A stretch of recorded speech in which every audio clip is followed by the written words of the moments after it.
O te whiwhia whaatalofa o wholofa ma whaafelo ia te ulipa ia mā walunga o sio tātou te ruu. Ia i ona tawha te tele, i lawai turi manu e whau mo le nei ke lope ma se fo o le atu lau lau le nei vanga o le whiawhina o whamino tu te nei le tu lai wha. I le teimia ma dou i au te ron nei, io e whakalofa la i atu. Io ma lo le lei, ma lo au pito, tamasii, Kovi, tahine, foilole, and happy Tongan Language Week. Ele rei foi vai aso. Ia mātou iau te ronei o te whiwhia whaata lofa, ia whaatu lou foi, pa ia o Samoa, ia whai foi o na sangi whamanuau. Lunga o le tātou proklame masani o le tauta ia e whaivaro tātou uturu, mai tiute mangaluenga sa whita i tunga iai, le lava turi manu ma le turi manu le nei antu lau lau ia walanga o le tātou proklame nei ia o lo alu i lunga o beau mangalu ngalu o le ea i le lalolangi a doa e o lava i turi manu ma lava e wha ia po turi manu la poto le nei lalo langi walanga e wha maika kou kuri mangu e wha e maria ia e tātou te wha rupeo turi manu e wha ai anta to va ai le fa fanua o sa o yo le lalo lang la poko pe ati tiro ne fu le lo fa ta milosanga ye lo winga le mo no ta fa yan tu fa pe o le tu li manu fa ye po le tu li manu la poto ya so fa mo malo yesu keriso le vanga o le afi aso ngofua aso se furu bari le masina lo de valu a tanto iai ia ile o ngā tonu foi pore whaasifo te isi o rei tausanga wanto e whamasina tātou whamawai foi. Ia lua whala antou ia ai tātou sauni e sapa itali ma fusi ma whaatalo whantu ia rua lima po lua afe lua se furu mre lima ai le lei lava foi aso e maua lunga leanga le lei o le tua i lau soifua mai se o lo wola vai ia leo ma whai ai foi o na tātou a leanga whaatasi ma whai o na tātou ta liu le va o le tautai o Yesu Keriso o ia o le tautai manta palapala o le tautai poto. Nana ia ia le tātou wholaunga. Mai la i le weekend na te nei wai nei se tātou porukala me le weekend. Ia se ia tātou toi whei loa i mo tau sila mai ia mo va ia tu ia tau lava o tau like o tau lima matua o tau fōlinga fia o isi fo ia mai ama fōlinga whaangongoa. Ai ole sini male tawa o lo o momori mai ai o manuia o e Samoa le atunu pele. Pa ia la mo sa mo finga ia fatalo loia. Pa ia wa ai ngo tupu ai ngo nofo ai ngo e ma ai ngo papa. Ia me se foi ai ngo te fai fa. Ai ngo le i tia malama le tala le lei fatalo fa ma o wo fo lo fantu ile nei vai ngala. Fiafi. Turi manu malava ya tunu ese malo te tele malo laiti malo le Pasifika o fea le tunu ule te mafuta mai even is your tanto wa tunu pele i Samoa o te fata lofa ma o wofo lofatu malo afua ai la o maua le alofa ma le anga le lei o le tua i lo soifua malo nei yola vai al taro fatu nei tanto ai ngai Samoa ua fai mamasani a fiafi te itasi. Le mai mohina ma le whaatari mai ngore tātou prokalame o le tau te iai. Ino oi tua me se mātou sa vai. Alu watu ai whaasale le anga oso atu pa lauli malona i tū. Ia alu wantu i santo pa itea. Alu wantu i pa lauli sisifo, pa lauli sa sae whaasolo atua. I pa lauli whale whama whaasolo atua i lamba i lea la tau ia, ala taua sisifo, whaasoro solo atua, i ona i tu uma kako waluia le tu sa lenga, ta amilo antu le tu sisifo, alua tu nai fale lima, nei afu tofu ta foe, fale a lupo, papa sa taua, alua tu i sa taua, whaasolo atu sinu au le leile o whangasa, sa valivali a kure soaka e vai whangasa ma vaisala, tau i vaisala, au wala a sau, pani na iau moe io pasinga au moe mai le vale na va ai a sau ma opo tau nu ia opo sau le tui fa solo o mama ia le tu tane se ia sau ai lava ia tau mai le pule a sa foto fa solo mai ia inga uma nga ngai fo sau inga nga e maunga Whaasolo mai a se e toe tini mai lava I le wafu I sale lolonga. Whaatalofa antu lava ina ia uta mama tina mātutua. Te le tau ta ua atua lo usu wafa. A oe le uta whai atuai. Lea te sila mai, lea e tau fasi ta mai tipe a umautara. Ia, ma e pisi solo e wha uma whi au ole aso ai se I maka makara kiwi au ane ito yeisi ta mai titi mo e vale mai luma o le ole asa uni po le ase tanto ori e vantu ole urupo o le nei fiafi wha veta yatu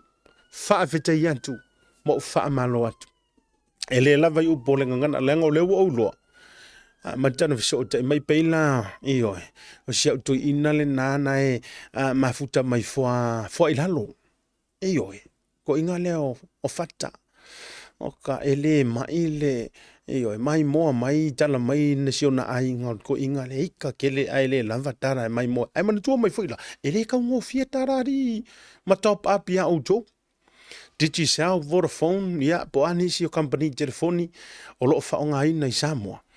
Ai whaafetai o isi mo whanga I lunga o le tātou walanga le on tātou lunga o le YouTube channel. A e le fia sila gele le whaaso e sā ma le au ngutu a isi taimi. Ia ma le au oso pā I lunga o le tātou Facebook live. Ia le tamai a pisona I oe, se o tamai a pisona fata. Le mai moa mai fua I lalo. Ia ma le tausi po le wharitua ma le no wha lo fata lo fantu I ante o le tama ia le nei vanga le fiafi ia o isi e whanga I lunga le TV ai ia te au o le option manga I aranga e au ai fua e whaaki ngā ingaro mawhauwhau I ko mengi a lisi to a tele ia e mese langa o le tātou tautai ai to a tele a o wo ma paanga ma mai o I lantou tamali ai le au oso pa manga kua foi so se ka alonga e e ui le faito to ai tutongi e foi mai fe punga mai runga pa mai la fifa isu mui tu o pa o kamala nga pe la fifa I ole mai puma o tama mua le nga le fa le nga me ma le au ngutua e o fu nei te ia fai a mata wai le tofa ai me se o launga ngana e sapi ai o e ma e ia au tau sila ile le ngangana whaaloalo le tanto ngā Samoa e se ngangana e kele ka ko ngangana tautala o le ngangana tautala e te whaonga I ngai le ti tautala sa o i silong whatau suta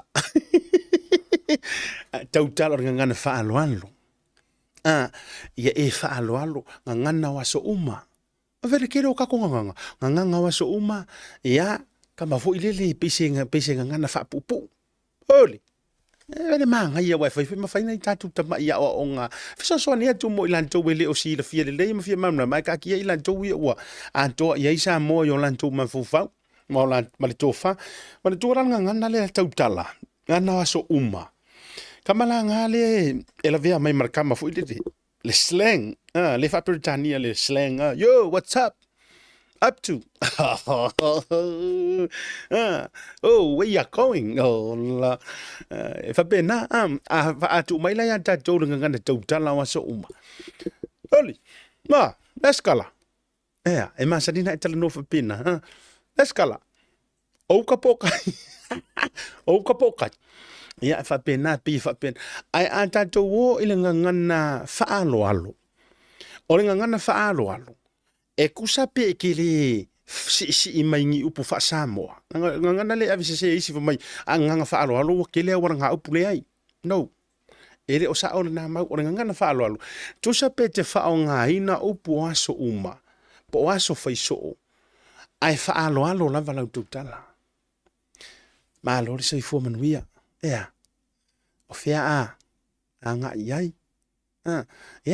fa fea le ni vai ngoleso talo fai fa taya ti o tamama tu mai e kere o fa yaku fa taya I lau fionga le lau au sina a le te vai tu fa taya ti o tamama tu ala I lo lava suma I lo lava le ai mana tu o lai fa alo lau tala ese mai fo I le ngana le tau o le ngana a vailaunga se uso doctor tua okay ese lo mimika I le kama honestly Iyo ele ngata se o so se o tei mai se o manto no isa tu paitea.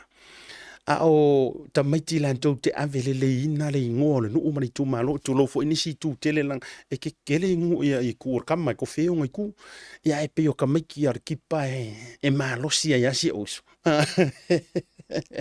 Alo mi ngala la tala la mafuta mai na tau mesina vai langa ko kama se sa fa il tau mesina ai ki mai ki vi porque el fongi tau te ya ni sina mata utia le tau konseti le sa fa a me se foi la o le ability e kango e kama lea fa lively wa fei ona o lutu tu tono tu la vai o mala ile mafuta mo foi le uso ma tu langa le nei fia me se foi o le au pepese ia matama fa nau ia le sa malanga du ile fa mo sa mo malo lava malo le fa ia no ainga I tu malo ia me se foi le tunu ia ai foi mali I ke wa ese e swimming pool.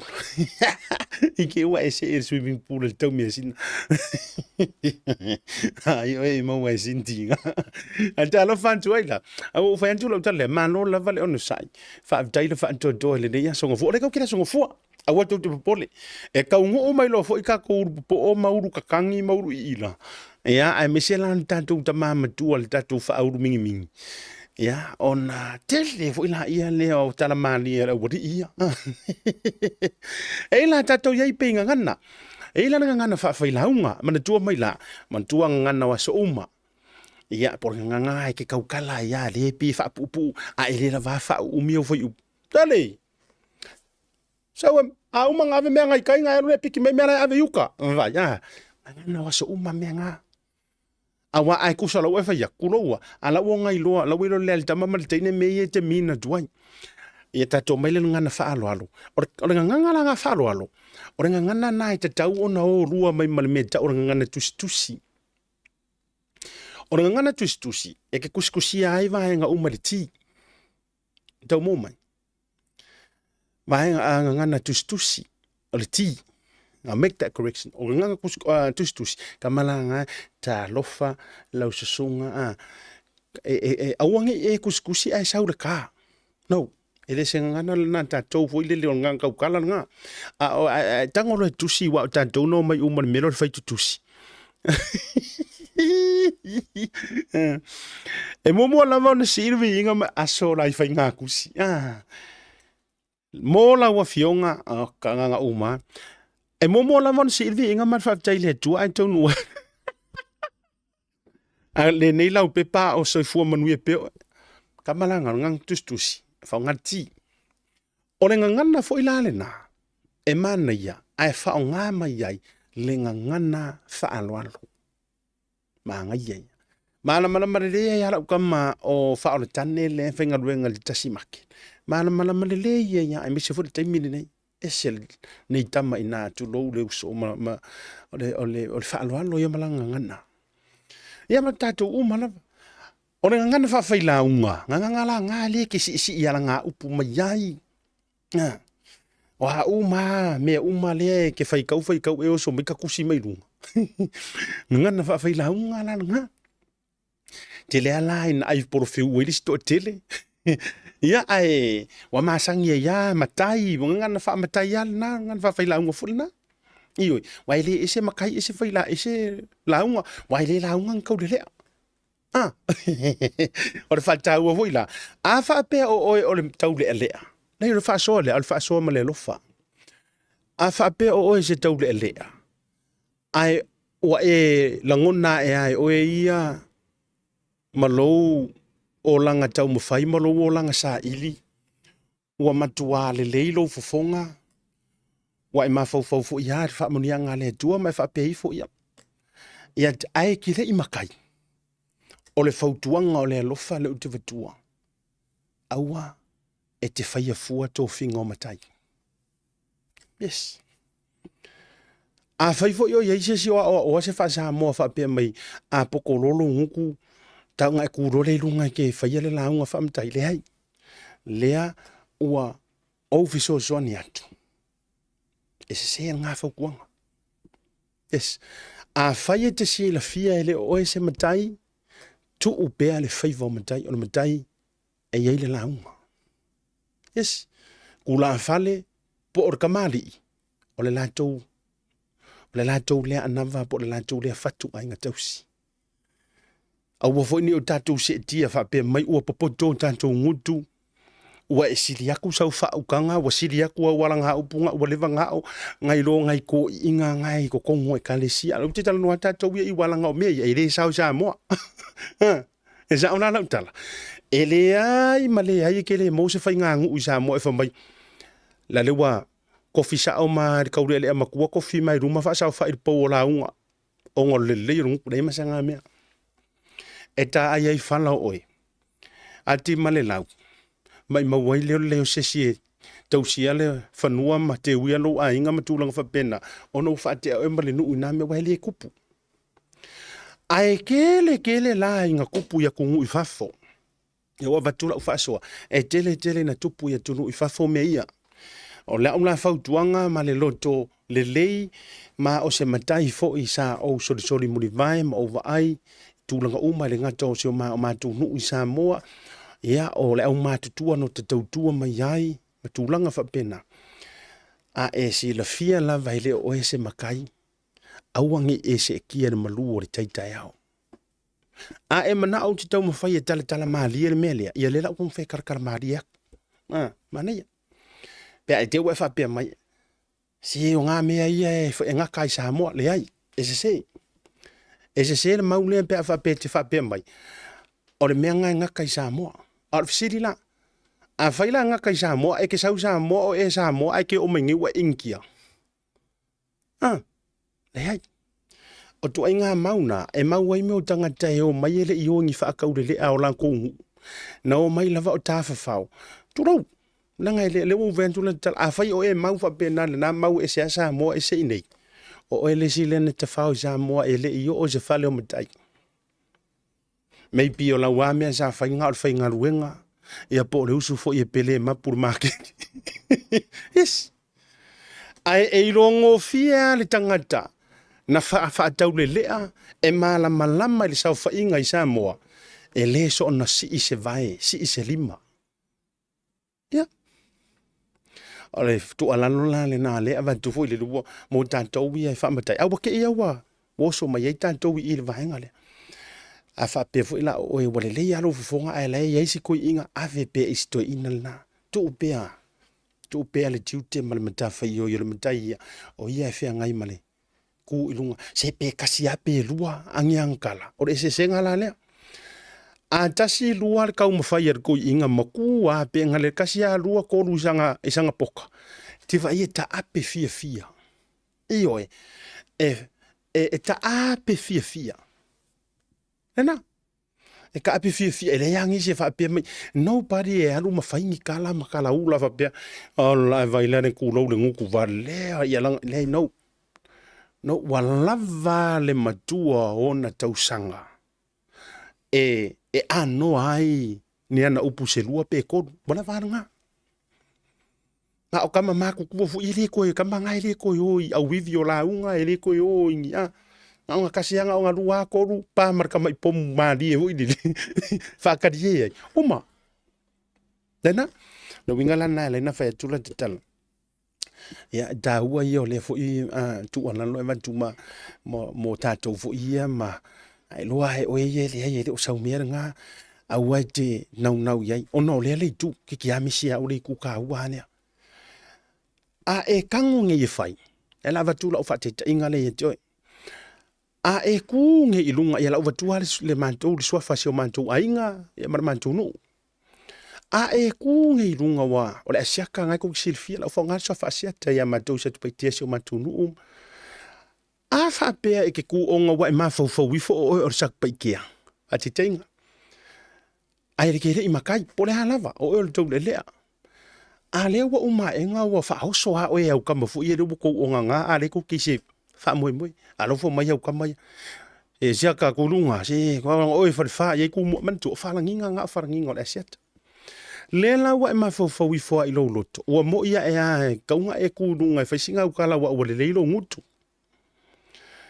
o ma e lo e kulunga fa ile kala wa e ke ia ile kali mai o Whapea mai lufi tu lau po o le moenga po ai lava ia po nisi fo i pule. Po kui sa mau whapea mai. Oi se ka lofa. A sia ka whawhikai langa oe whare ia kumu. Mana tua. La ua tala noa mai o le vato o to. E ngai alo ia le sku mua penga fo i pule me tu mua. Ma le lilo ai mangaku o kui sa mau po le moenga po lufi. Ia po o fui faku fo i ma fi ngao vai kuku. Kia ma kia ku au ma vailoa. Lai lilo i mangaku or kaule ale mele kuak. O ma lo whapea mai ma upu atu sa mau. Ia, whapea lea. O lau ko whane. Ola, olanga. O lau ko whane a lau ko whare vai malai. Ia pe whapea me pe a maka me fo. O lau whakamari ile ana ngore wā kau ku mua e a. Ao e ma fau ai oe o le taule ale a e whaisau ko wha. O e ma fau ai oe o sa o le mea na ua whai mai a oi. Ai e te aia ni tua la e te tau mawhaina ni nā mea o ni tuunga o ngi ingaki o la ua kō mai o nga o le vā ko. A lea wa e kua fia. O nga ua whaoso oe i le me ka ua le mongi oso. Le wa tua si mātou sua whai. O sa o la ngā mea. A whapea nei la o lo e whaia ua e whaalongo atu wa a makanga ka ngifofu i ua a matanto ulu. Ia, ua e ai ma le whaale te tau i nā mea. Tō le langa o Samoa le au mamala, o le winga le nā o le nā whaalanginga, o Samoa o le au mamala. A e fia i lopo le hale winga o ngā mea, o mamala mea ngā e ke reso ngā ioi. E le sisi whaasapili mama, i mea whapea. O Samoa o le au mamala. O le ala ua ka ia ngi le sua e haru e fia marau ko fa ola mar konga mangi me a o ka mai kiki o ka ulele a kulo pete matua la vafoi pete matua yo tau sanga limas folu onos folu ai a fai le o se makai e ke ngofo hai kua e ka ngoa por ka ke fa ka ulele a wai sa moa i me fa pena no ola e o lai titi o te maua ka ulele a makua makongu ka yongo sfu po pensionga ka yongo lima yes te lo fo ile te mafuta mai te sila fia le leia sa yai ka ule a maku kua ngai ko inga o ko inga ka manga o lo pa ku o pipi o pa ku a lai ka ule a ele a mai a tausanga e sui tu la ngai nai to finga Samoa mama vai nga tu ua Samoa ele a mai au ko sanga sui ai menga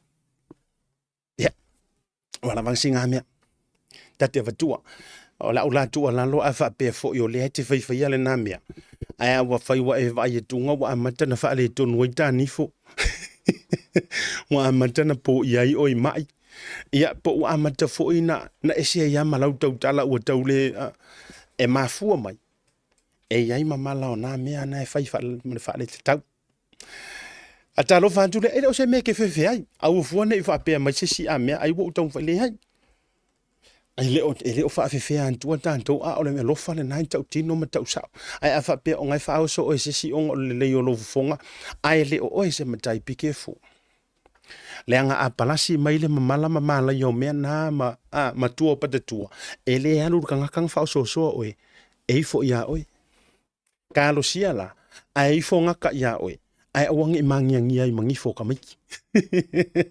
Ya. Langa yel tala tu si ai le silving e moko ai. Ai mangiangi ai mangifo. Ya o le tu ala no na. E tau ai o vaenga. O le ana le wingo tu o vaenga na.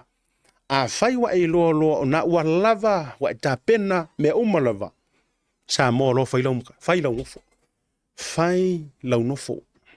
Alo fai se po ai le swafa. Po ya swafa ke roa e mana tua i lo tole le sa unoanga ko inga leo fa ilangi fo lana fo longa stasi fo yo tama o le anga nu fo i male tartalanga o le ngana anga fili la au tu va tu lo ya pa io na ngol maku kama fa sau fo e man tau lana tau o le sa unoanga ko inga le fai so o fa urulu ya lan tau ya lo fiso a onga ma tu langa fo e masani ona fai tala le anga fili e ui o sa moa ua umaunga kofi, wai loa suafa ki kele ma, bla bla bla. Ai fa maila na tala. Ai a o ina faa lele fulu. E fili le kai se anga vaa. O le ale wing or kala.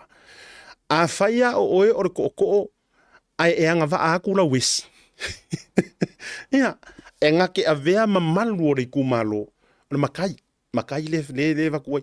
O le wing or tala. Yes, wai mwhaifonga ku whape e ako o uri ko singa singa o a uma me whapenga. E wha mai wha ako whala inga le ko inga. A leta marifo. E sema semango. Ai fili ileka. Se e momolia upenga. O le ale wing or ngakala. E uia waka o ko mai ko o so se ngu ua ua ia paulaunga. Wa yai ku ua. Wa yai lau kula koa ma lau pupu koa. Ai a fili ka nganga ngei a mai ko fafa pe mai kala. Ma li ia o ko. Se ua kele a me fa ye se o ka ko hu. Se nga o loka ka ke arua ko i runga loka uru ai o ka fo i pungo mai wa kalela vare ma si. Ngai le hau se ka ko launga ngale seu mai. Ma li mai. Le la vakur ko fa. Ka pua i ko se kala luma.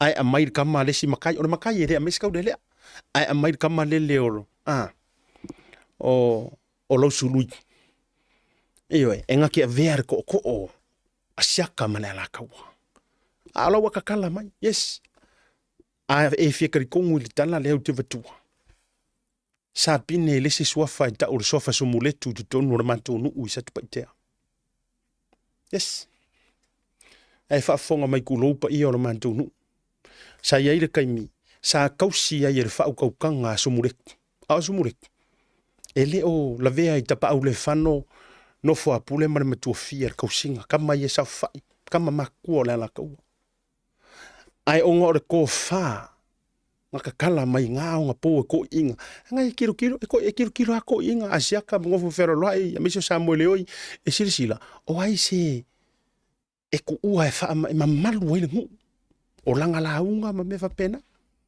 ya o fa tauan na o le na nei vai nga fu ile si aso ka ku fa so fa le nganga ya e mo le ala a mentali tanto por kala men ni manga o le a fia fifo e fa malo antu fa te tele lava o le fa taua o le no va vai antu fa un ve son tenei i fa fo tupu ma fa fo to le va ali o suafa tuala e le fio anga fo io le va ya va antu le pa io ai nga santu wala la nga fa langi ya e me se fo io tampa au ya la tai fo ilo lo to lua ma to fitalai te vanga ma vai fale ya ma malu ya san murianga te li lope na inisi sofa ese me sofa tuala ai fia mo mole toi mala fa malo ina inisi o wo ya o pa anga fo i mamae le pulesilio le tatou tasi market ya le fionga fo i antole fo le fionga le fascina tu pa Larry Lavia o le ua mai a ona e papa ya ma o to ia fa tu tuanga fo i pa io ainga e se e fo i le suafa pe pale mai le suafa tuala ya ina i le va ya manisi lava fo i tamali ko si le mai lan kanga kare o ka oko le leio aso fa ai fo le la e ir komano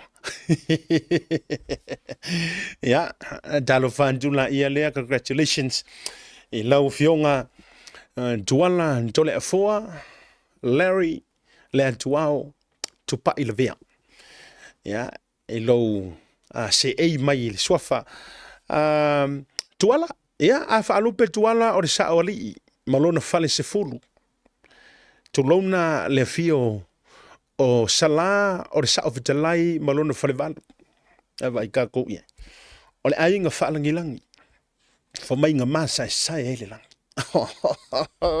okay o le foi no vai tu e luari ina ia mantou sponsors o le mantou major sponsors for i manai main sponsors le tatou tau ia e po le Blue TV ia o le no vai tu ngole fo ina no fo mai i le tūlanga o le sofa tuala ia pe we e papa o le fionga i le purisili le Pacific Easy Money Transfer ia fai malo ia now o le fionga ia tuala le fionga de saori malonga fale se fulu ia tuala Ellen Stowers.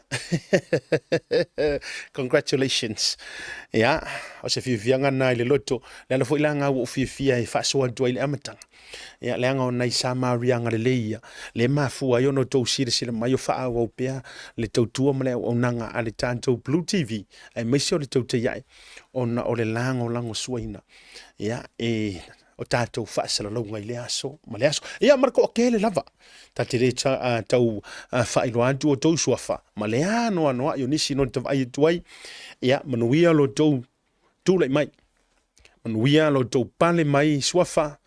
Ia e iei le tō wha. Kasia suafa. E le engi. Vai matai tu lou e le o ni suafa. E tau na avanei. O wha atumu tumunga ia. O fio anga. Ai meise foi o I tu malo. Ia ma e matua loa ia fo I te tono o tātou utunu. Ia, whamanuia le tua, fo I pēr le tō whā e au I le alofa. Ia awale tausi eino o ainga. Ia ai whaatupu manatu ma whaau Sofia moe ngā ruanga de tō tele o ila dou. O wafia I le anganuu ma ua yele me alofa le tua. Ai le aise matai. Matana whaatale tala noa I Samoa I lau ainga nuu. Ia wa dauna fai sau nofo. Nga e sau lea ke vai e ke alua I lava. Ia ma whaamanuia ngā lea tua. E tuli loa I lava o e nā manuia. Whatalo whantu I whio I o le jala le lei au whengarua te tofia le tua. Ia mai se fo I le to tele o tātou lunga o le porukalame I le nei vaenga o le fiafi. Tato me I etu. Tato atu as whanau. Kia misia kia uka ko as whanau. Umalo as whanau tato atu maralonga. Foi mai. Kako wasi ankua. Ngai isi usiana te tupu mai vai unga le vai aso. Ia me se foi o le bei o le sunga ya Samuel. Le fo ua si la fia uma lau whalau I tele. Ia ai me se foi o nei tūlanga maafianga. Ua mafua ele whai unga. Ua tau mai le fionga I ha vui Clarence Nelson. Ai te totu mua I asa sui fua mai su whanau. O le whamurianga o le antonga le lima se fulu tu sanga. Happy 50th birthday Angelina Hongi.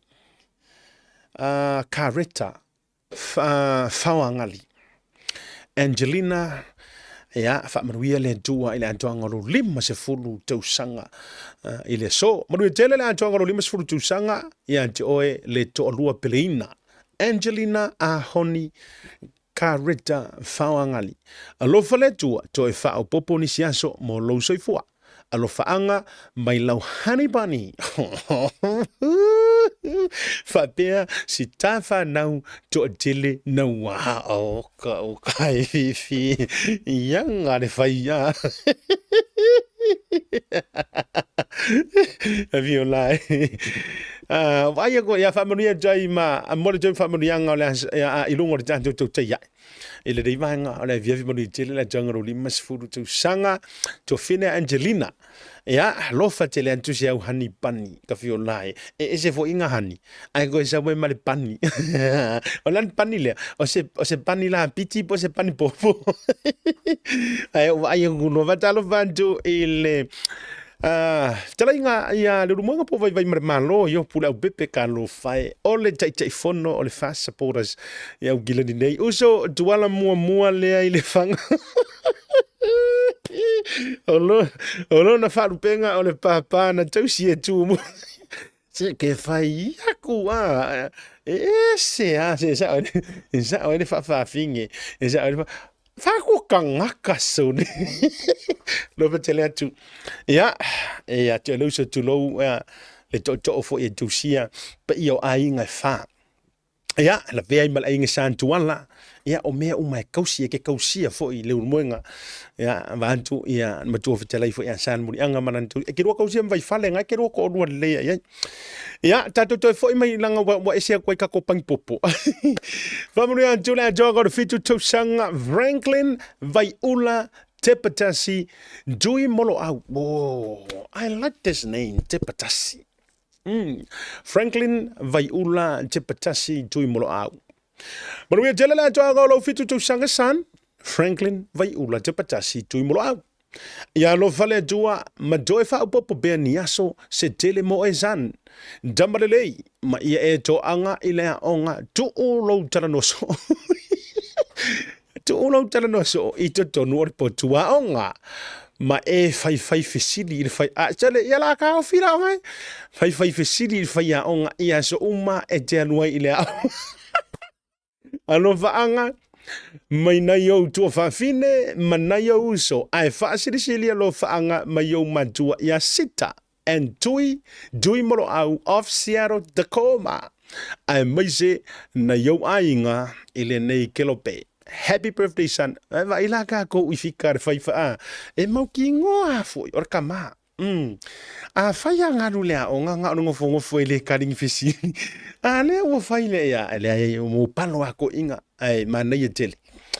To anga o FCD ai FCD e kakala mai e mafu for fia onga ai fa mo yantu e asiata ma te tia e fatasi mana yo mantua mo uso mtu fa fine le antonga o lo fitu tu sanga o ele tali Franklin e le yaso ya mai le stete es el pele lo to ono le nei au le Seahawks ya lo fale tu fa manuia ya to le tali tato me yantu Sforu tolu tu sanga ole se sunga ia Bernardes.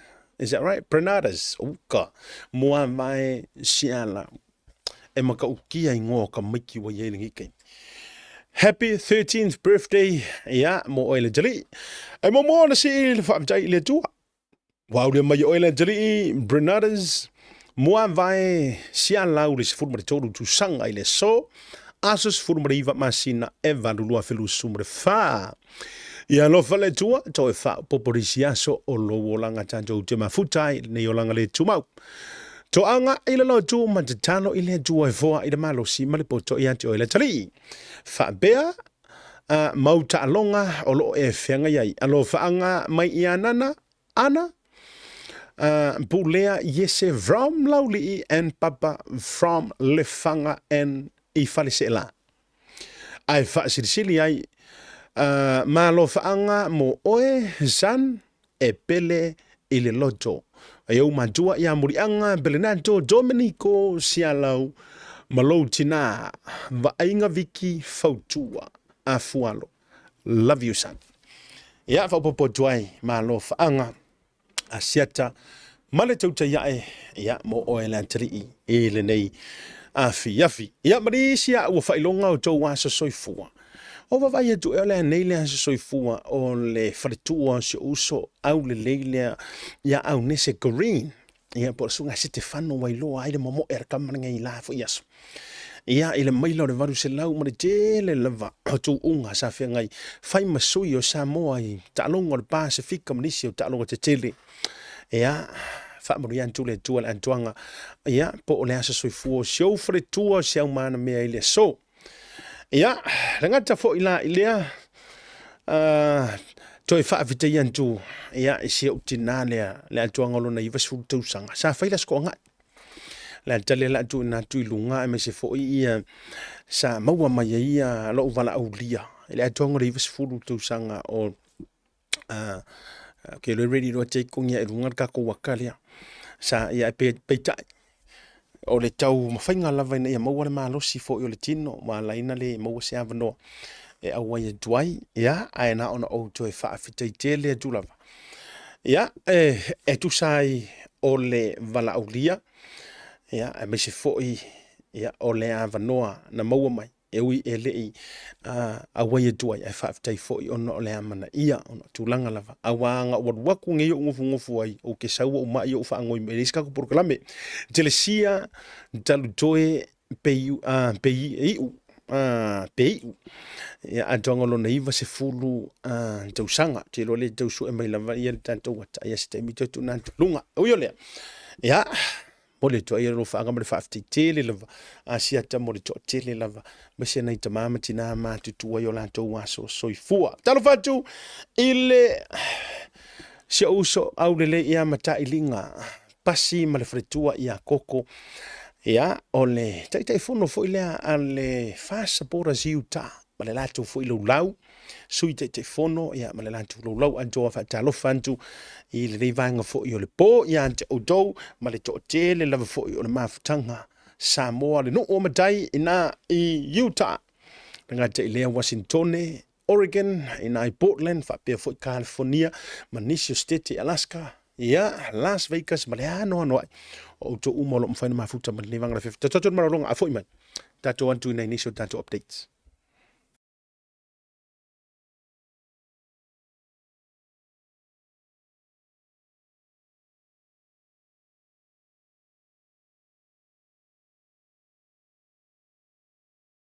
At Winth on the honest brick craftsmanship. Built tough to withstand our unique climate, our roofing is designed to last for generations, providing unmatched protection and style. Whether it's for your home, business, or community project, trust SMI for quality and durability. Our ColourBond iron roofing is not only strong and reliable, but also adds a touch of elegance to any structure. Engineered for performance, our roofing stands strong against the elements, ensuring your peace of mind. SMI Hardware, where strength meets style.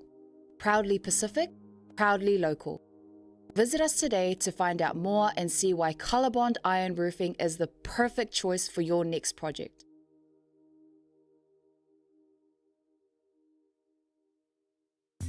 Mo tupe fa moli saboa mana tualo le Pacific Easy.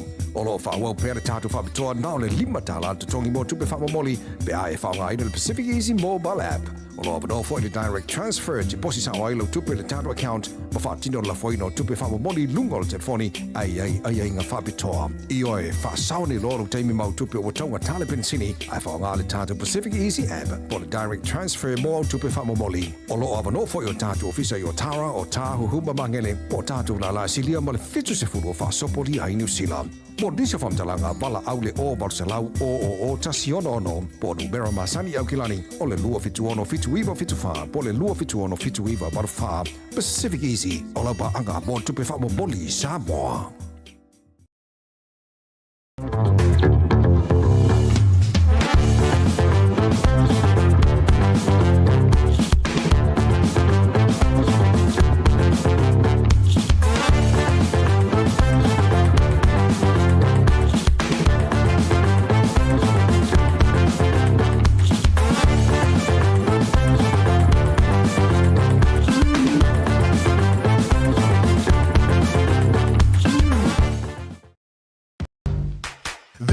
Shop in Matavele can brighten up every aspect of your life, from interior to exterior. You can change the look of any project you have, from auto to home, around the yard, and everywhere else. Bring color to life with our selection of the best paint. Come check us out, because we're more than just paint. We got bush knives and a whole lot more. We're the folks that will help you kick that drab right out. So come into the Color Shop in Matavele. Call us on 25577 or 21527. Drop an email to cs.creston@gmail.com.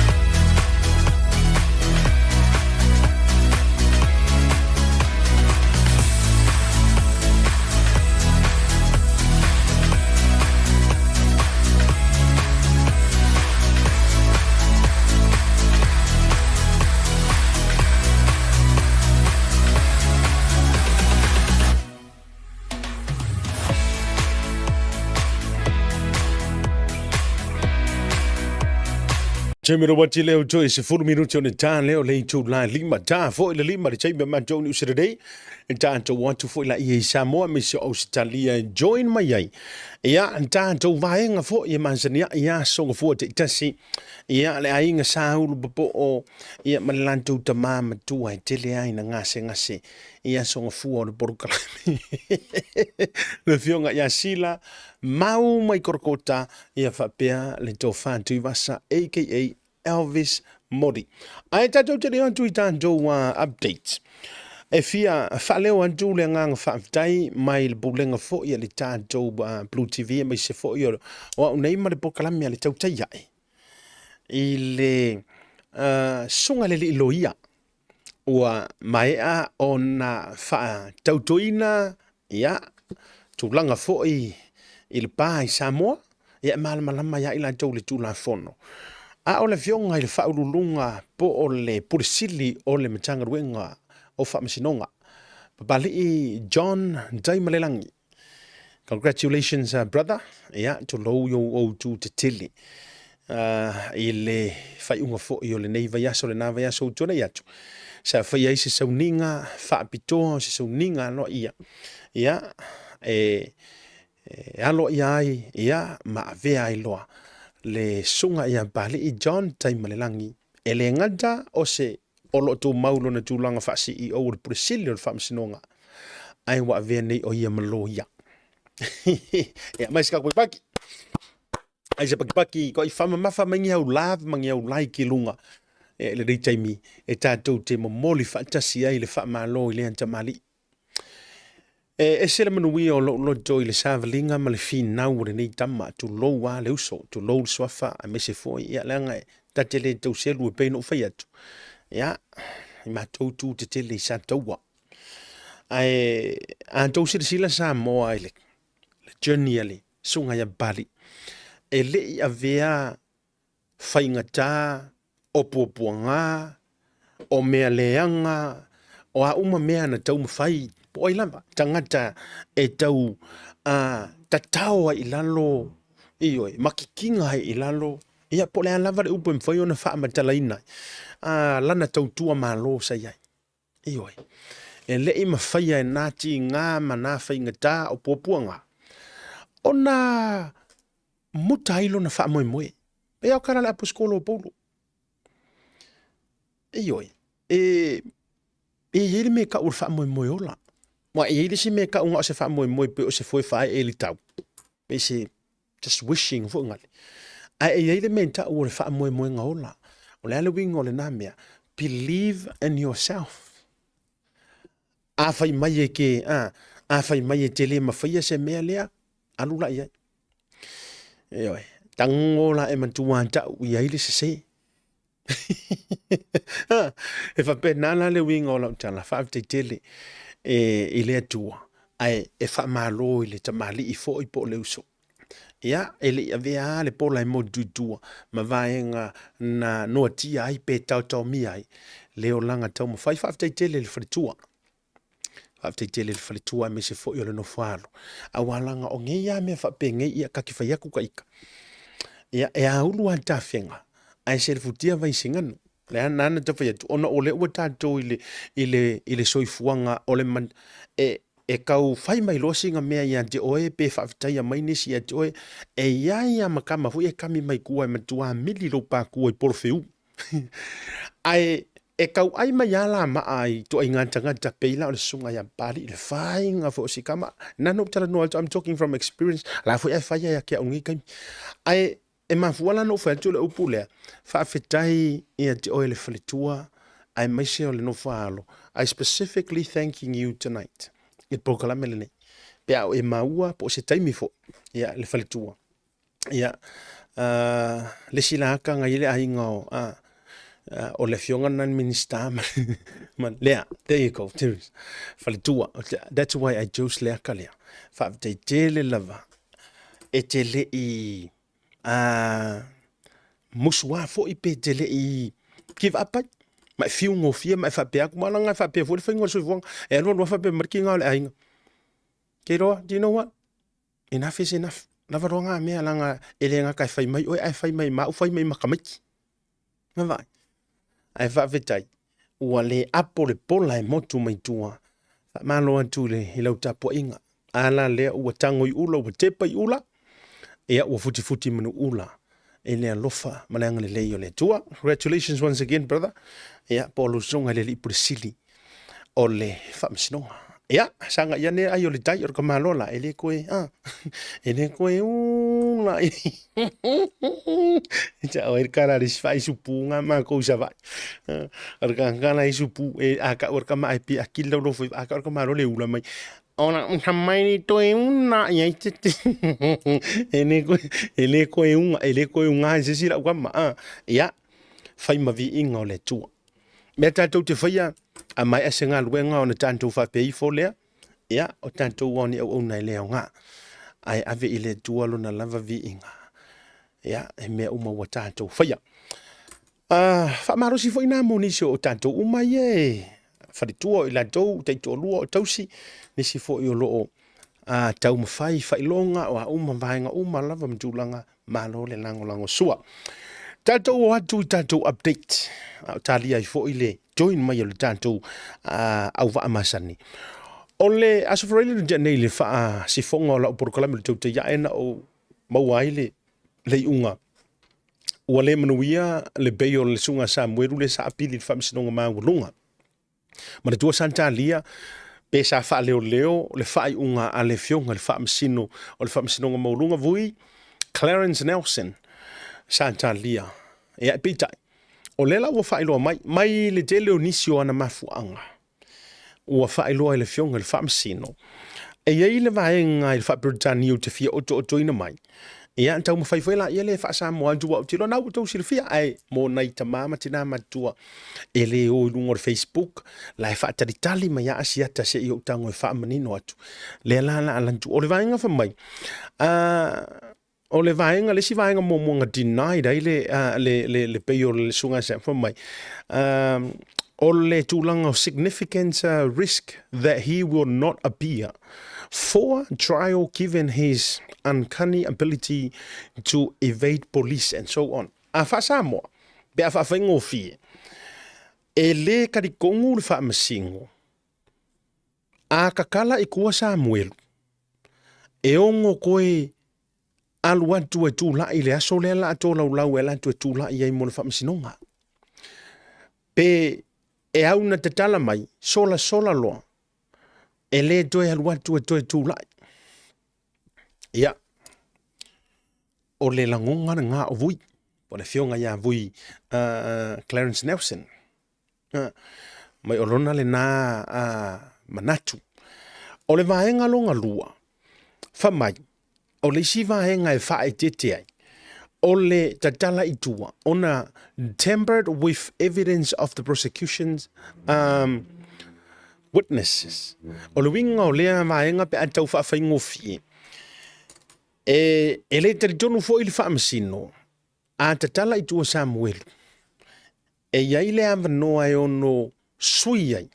Pena te ono musui ai po le alava ia ni moli mau o le keisi le nei. Ina ia sui ala tō moli mau. Ia. Ngā wako whapenga. Ua tele ai la upu matala. Ua tele nei upu matala. Ma ese ai manatu malangona I le mata upu lea ua tula I me marwhaiunga. O lena ofisa o ta ia tule fionga ia yuni sa polu. Mantala noa lea e ala I whiau justu si la soda nafi la fiafi. Ma o ono mawaso maava noa lea soa tai au. Pe ona loma mai le vaiaso na jenei. E tu waila le vanoa e fio mai pepe su mai le sunga I lo ia me se foi o nalo por fionga foi ngafta se fui mono Josephen.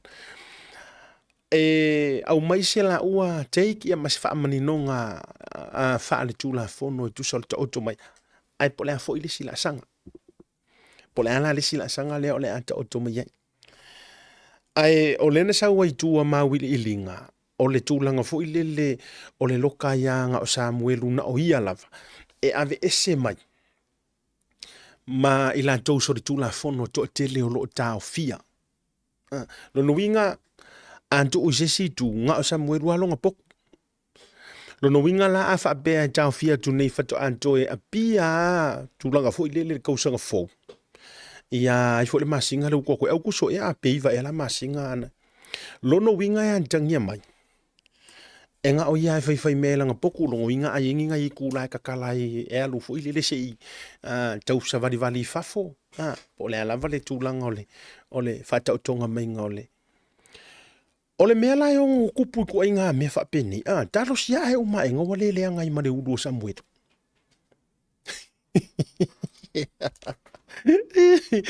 isa o ko mi kiki fa avasi bas ese a konamia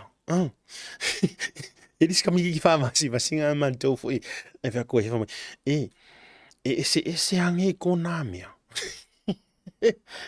ai o le tulanga le na le wa yai o le a whaata o tō le vai nga malea wili ilinga a tonu e maua se so ta inga tai awa le sa lolo ma tūl vai sone te nei sa lolo ma mele vai sone te nei le ma whaata teawa noa e whaata noa i male sa polu law firm o ilan tō lo tūlai mo le sunga ia Samuelu ai me se fo ila o ia inga le uta o tō mai ai ai mo le sila fia lo tele ua le manuia le tūlanga sanu na waile loia e tatala mai itua ia Samuel longo winga a faila e fu antua ia lo le tula fono ma Crimes Act le sa fa manino a dur sunga ia saunia me se for manto au va ile stofina io ne tuatu ma le ova ikua makai mi fa le tula fono e tatau na tau fia ai se tangata ua fa maunia sana tolinga tula fono i tulanga le defamations o lono winga ua matua tanta manino mai le maua o se fale fou o se fanua fou ma se taa vale fou o sunga ia Samuel pe au mangi e koe failo asu to meni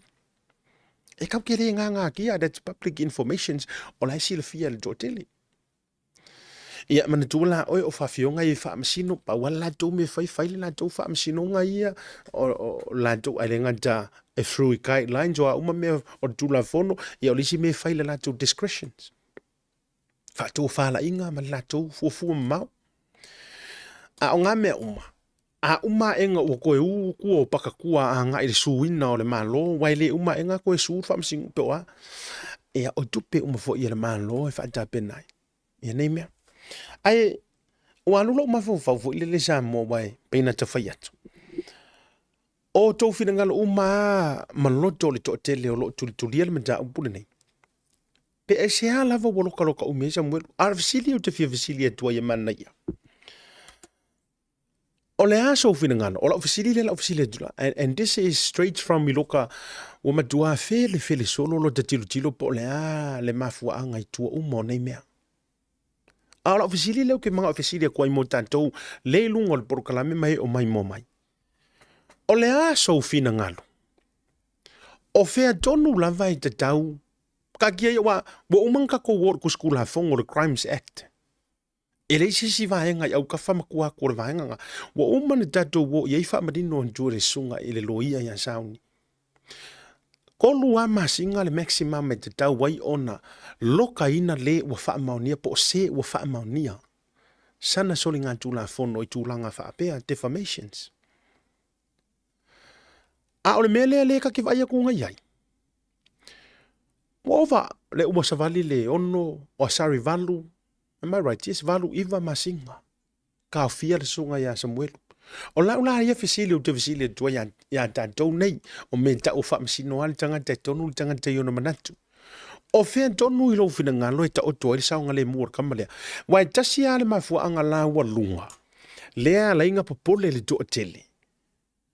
Ese mai lea ya kakau o Samuelu. Ese mai le tūlanga o le a o fisili ngo merakasi o fea kongo e saunga le muer kamarea. O le aso fina ngalo. Wai ben o ventu o watau te o fol kula fongo ele o sape la mai ele o ka ua mai foi o le tali le wa mai e vui Clarence Nelson. E matua e se mamawa ma le tūlanga le tātou va iantu i vaenga o le Crimes Act. So, therefore, e sa o kala foi lele ya le mfanka ko suia nga mea ia o la umfailanga fai unga ai peina te fai atu o le aso fina ngalo e se fe Samuelu ilanga ngofo ai pe ko ngor fai pui o le sina vaenga o tua tu ngole o le saunoanga e pe e whaape lilifa mai. E moa antu le puipuinga ma le saunga le mu o Samuelu kukongo le whare puipui. Nai lo le sau itua. Yes, kasi ngā vaenga. Wa le umi o le kola ulonga. O vaenga ye share antu ma whaasoa antu e newspaper. Na oni oto otonga. Aya e alu ngai ke le unga a koa. O le whai unga le whaamisinonga ngā ua public foi. Ka oka ki fiu whaikau. Lana iai ma vaenga na e whaabea mai. Ioi, e pe e moa antu le sila ale whaamasingo. I longa ma vau. E pe e moa kure se fe o le kama lea. I lalo le vai ngā leo. Ngai lo le sau i kua whamai. Ona wadu a dele tangata fo i ya tato alu i upu sa sau. Drugs involvement. E ono santi ai le soifua ma le maru pui o kama le kua. Ya. Ioi. Pela nana o fetu. Mana ia fina ngalo. Whaali ai walanga pe. O le alava le tūlanga iai. I am looking forward to isa unuanga sunga loia the Sapolu law firm. A team tomorrow. Po what's next? Well, I think o le me mana ia le na. O le ala lesi move le o le afai. O le ua fofola mai. E ngofo pia Samuelu kongo ele saufafo. O le nala lea lai na whai atu lau tala. Ia la kako wola e vangi. A wha tali e tatou a sui mai Samoa. O le an tatou wola e au ili. O ni possible risk e ko kongo o wharpui. O te tala noa antua. O te tala noa antua as a former correctional officer. Ia pe correction officer. O leo te tala noa tia mātou i nei New Zealand. Sa o whainga ruenga i le whalepui Mount Eden. Mana tua mai la o Mount Eden. It's the only remanded prison here in New Zealand. Le ale winga o le nantala. O le whalepui, pawana o le whalepui kaofia. E taofia ai. Usa e lokai fo ikanga kai lantou i le sentencing. But e ave i ai le au taofia o Samuelu le kaofia. Avantu la oi. Ku ua nga oi. O fisili la ia kau ki fisili ngia. O ni vaenga e ono afia ai, masaki ai. Ia mawhaale kongu ai Samuelu. E lalo lavo le vava inga leo pe a tu upe i tutonu. Tato aru mo inga. Ia. A fai e fua kura ukala Samoa ma lau whaafonga maua. A fua atu la utala i le mafutanga Samuelu ma le matanga ruenga o leo. I le kaimina ngai. Now, o se mafukanga e mafangafanga. O se mafukanga e mafangafanga. Ngawa yo a aor kadi. O le makuangi fokuri mangu o isi. But, e yai la le pati le vaenga lea. Umalo la utala lea. Au te loa ready mai loa le auso lea ua ia tua stand by mai. Kako korosi do i Samoa se mai to tonu ia le finangalo o le auso. Mana tua mai fo i Samoa. O la ua iai le komisinga o le wharpuipui. La ua iai lava le komisina lantou o le wharpuipui. But to fo no ta inga fo ile lena mai le plan na whainga maloni. Ua te tau ona whaatu ma oti fo i le wharpuipui lantou ia. Ese mai ai tai. Ele i happen dele lau dele o lopo o mea ua functions le vaenga lea i le taimine nei. A out of the city. Ele leise mafukanga a Samuelu ma malu o le malo as in general. Ora kati. Ele hai. Ele o leo uma. Ai wa inafa lunga le. Ka i top cop ma ilanto uma lav. Ai mana duala. E po le ale fa mai o le iwa sifuru pasenge a o le makanga ruenga o leo la kou ke langolango inga Samuelu. Ai a fai o le iwa sifuru pasenge nga e le fai se kou. La tau te le fai ni tono na matanga ruenga. Mai mo fuar kaimi. O tau mo mai. A fa bea mai walanga yeile la ngona mare manantule na ai ko ke leo lo ke langolango inga kamare.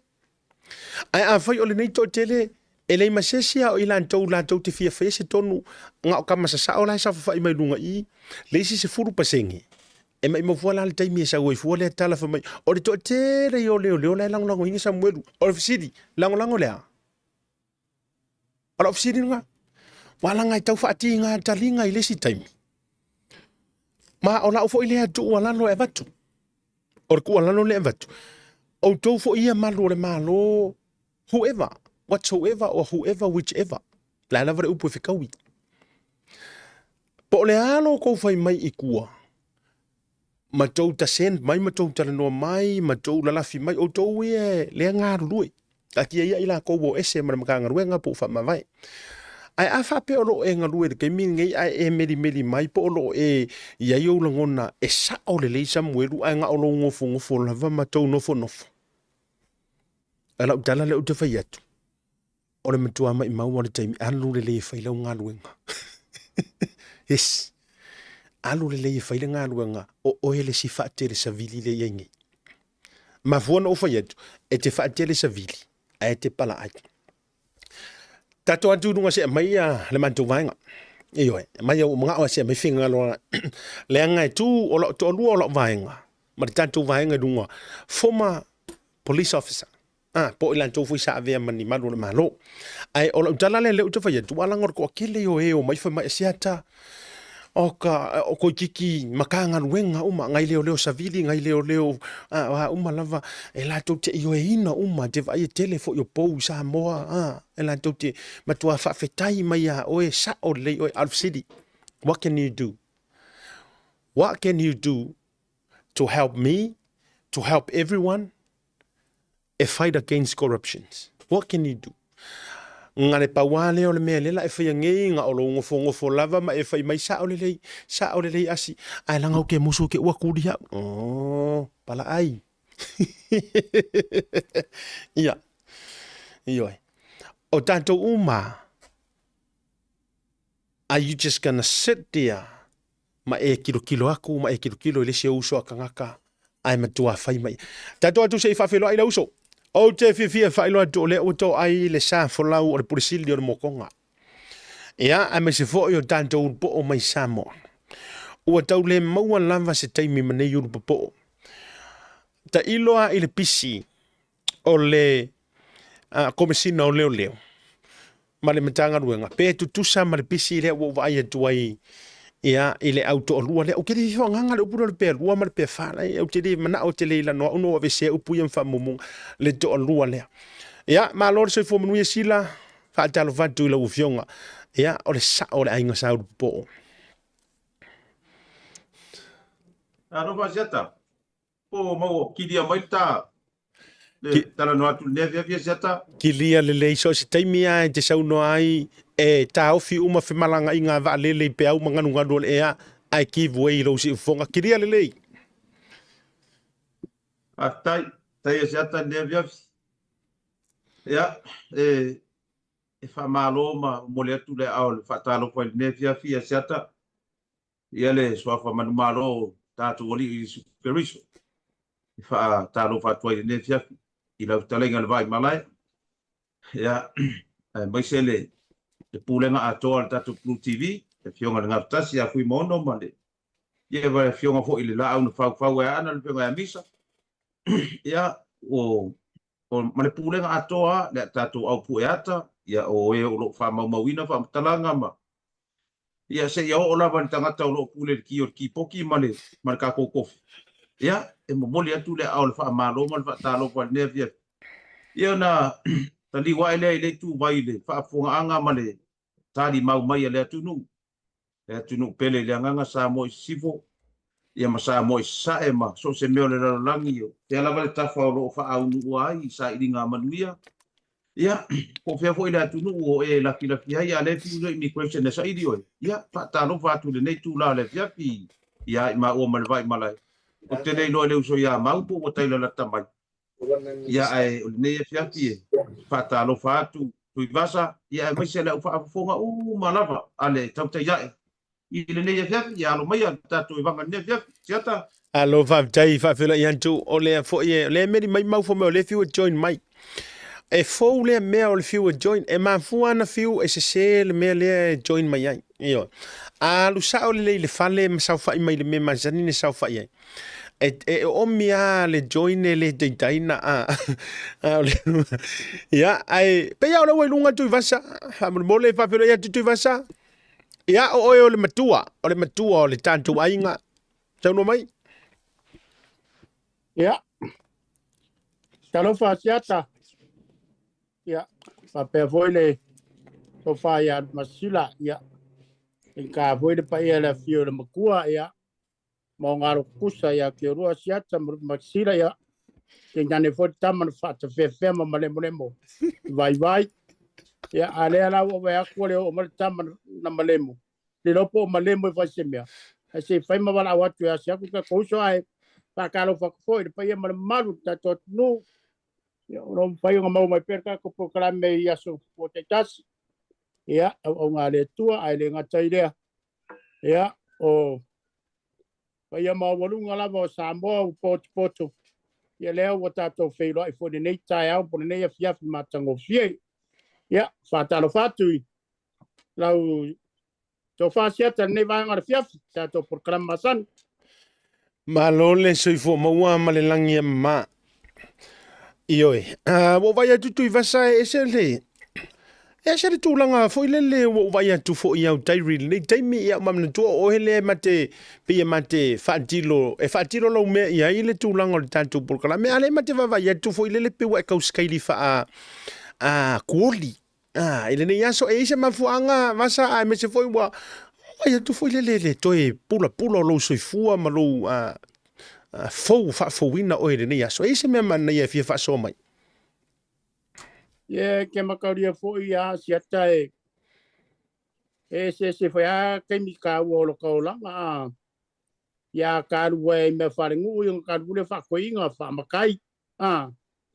Ya vengo ka ruwe ya i me voye fa so.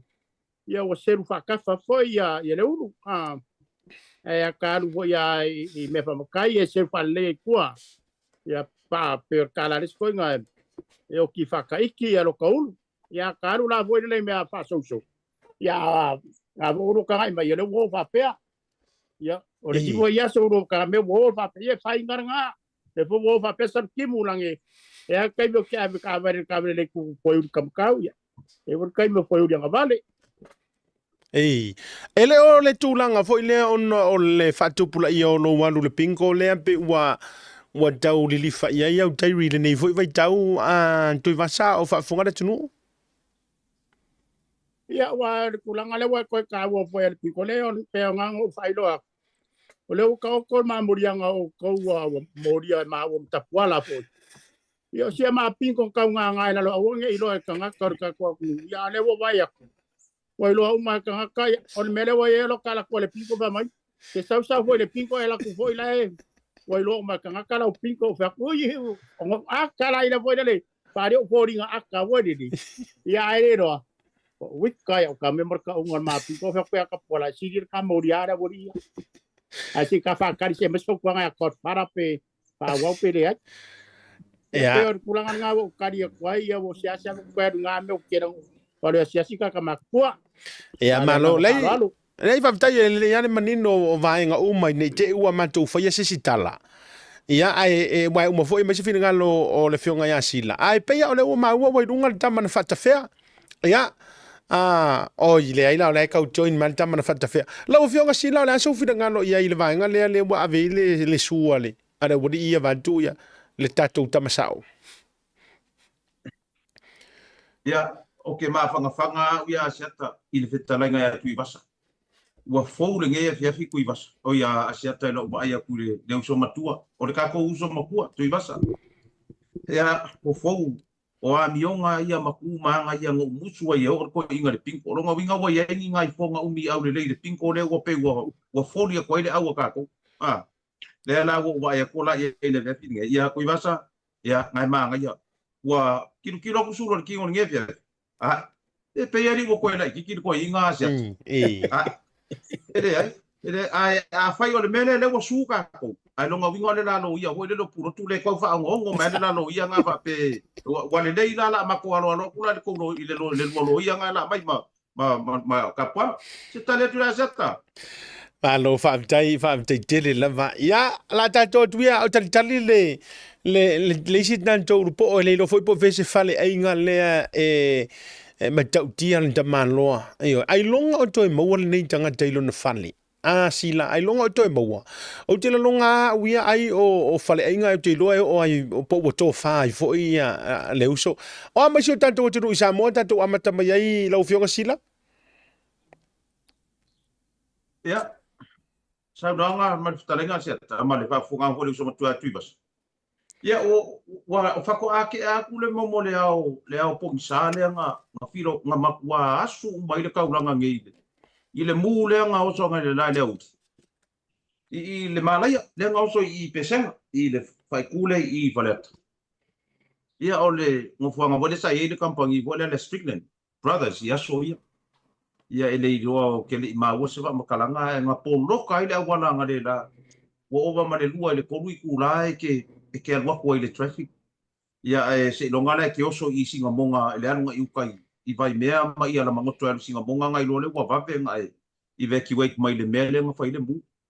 Ai pe o le mea le ngā ia o le ngā vevese isi tato tunu ne le auli. E le lopo o ngiangi mafua anga ngā mafua I le malaia.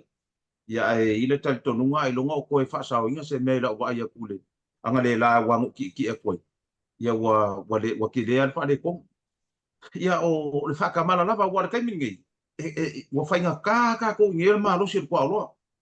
O le kaimia e oso ai se afi se open fire I fafo. E fiu koe ka pe lango ma lo si kere le makangi le sa video kwa loa. Ia le la pe o ngai mea nga ia ma fa solo ngai lo ngai mea ia kupunge le yungi na kapi fa solo mai ia ma le keiso Samuelu ma le avea Samuelu lo nga inga makakala ikua ma mea ia o pe o mea nga le kala ngo ai o ka ko kungu I ia ma le poat lea po le ale mele wo kupu wo le o ai inga o fe ve au ma mea va penga pela o mea nga le kala ngo ile kungu wa saule wa mong yele kala le mea kupu Filipino le se o nga Filipino do va yes wa mong yele mea kupu Filipino wa ngo for nurse ma terminate fo ma ikuli le fa le fo ma ai le lo po ye va ia ma wa ku so le mea le kupu nge ngi la kapi saule kanga ka sa le polo kiki. Sa le polo kiki kuri le kamanga ki nga inga e wile uru kongo ni skaramu ma. Pa ko ai fo. Ia le mewa kupu ase ka ko isi taimi. Ai peo ngai mea nga sia ta le tuai lua whafunga anga mtui. Vasa ma le whafunga anga le atunu I tatu atunu I wapu. O le kako mule a le malaya le ngauso ngi le uli. Ia pa so solo I folo na isu ia e pa solo mai. Malo whaamtai. Ia, sauno mai tui vasa? Ia whaktai nge ke o kako se kere kako makaupule wa amaka. Ai asi mea leo ke maa se whake aku. Ia. O ngei a ko se fulu e mingu ke pe sulima mingu ke ai amaka roka por kalam. Ei. O ke ia al fai mo yo se mako ai nge ke au maka Facebook fa mai. Ke vasa? Oi. Oi fale o mau reku mai kaka aku I awa. Ei. Ia o veko o. Mai leku mai kaka pe se ngari le. Ia se o malanga o koe wa yo vek kei lo o ko wa umale alu o male va le kali kanga kamalanga ya o ngai kanga kai fia yanga ya ai vai no waru ma ave passe se o longa fadi wa umale makaki o aka umale miki ya iPad lela ave ngai ka kamalanga yo longa fadi se va maka ru va le lopo apa ya ka ala ko kampai ya e perkaria ka ko sa ko ngero pe ko ka moro ka ngoi le yo mai Anu mele ye ama walo wa manoa e sa wai kamanga de chili feunga wa sa a ko mai ko kongu awana ngalo ya oi fo ye le tau sami me feu ai ote I loa le sunga ya Bishop Brown au matangi manu o le sangala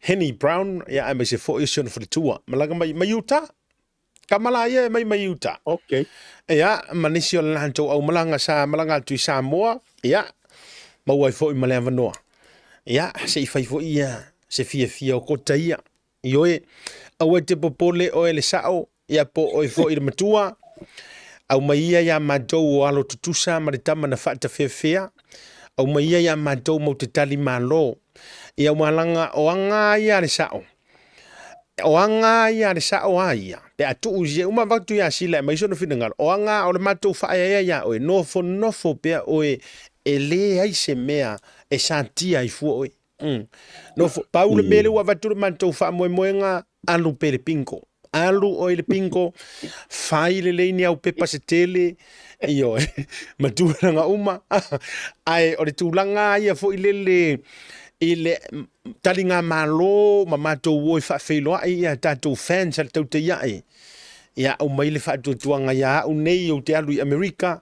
ma New Zealand vatu fa tuanga ia sila ia ai le ma alo tutusa ai misol tama na fa vai ia e matou te talia sa moa ia o le tau talia tu lea ai pe isa fa popo sila Ioi, ole mea ngā le make whai atua i nei. Whai ia maa ua masui o le tātou ainga tō whā. Le auso tō whā. Ia, a hoi nge, make ngā lulu e kui nge i karikari ngai tātou mālo i nei. Ia alo mai asiata i siona motu i siona atunu i New Zealand. Ia wha sao pēr oe li ta matua leo so matua. O ni mea wha le tonu wha sao pēr oe. Aua lava e te popole lava te metas na o no puli ai no au makau mano anga vale a o lea e kau ku aku ngai o iso laiki ai ia pe o tuanga nga ma ua masio tato uso le na fata fe la lava tulo ia le maki kau ku aku ngai ia si uso ia asiata le vai malai le fe ngai mai ma a te roi ni sila le tunu manudu ia halo pe o il tamai e vai au fuala au le supa o le koko maunga me uma fa penga ka solo leo fuala au vai se fuala au te se ai mako kau kuinga lo mako ai yuli ai sa fiasa au ke manga ku mama i lo bala winga ko ngorga ko wai tani le chata ia alo fa ia pe fa madia ina o ele le sa o tato ainga ia malo le sa ia ke o ko ia lo kusa pa pe fo ia e o mo fo ko ole o ngai ko inga ia ai malo lava mo le ku la lo mai fo ia yorka ko va ai fa keli ia half kai tenga lava ia wai lo fo yo lau fa to fa la inga e mau te suru iai o a me uma e le leanga e la fo tu uma a o man tu no ta inga ia le ia o ia o la ia o folinga au le o siau ata o meolo e anu te pingo ai maftanga tina ina i Australia fai o mavainga ioi ai o le sini na maritaua o lo maua pe o le manuia ma o foi te ala tutu fa au fala au o la foi ai fala au lan to pingo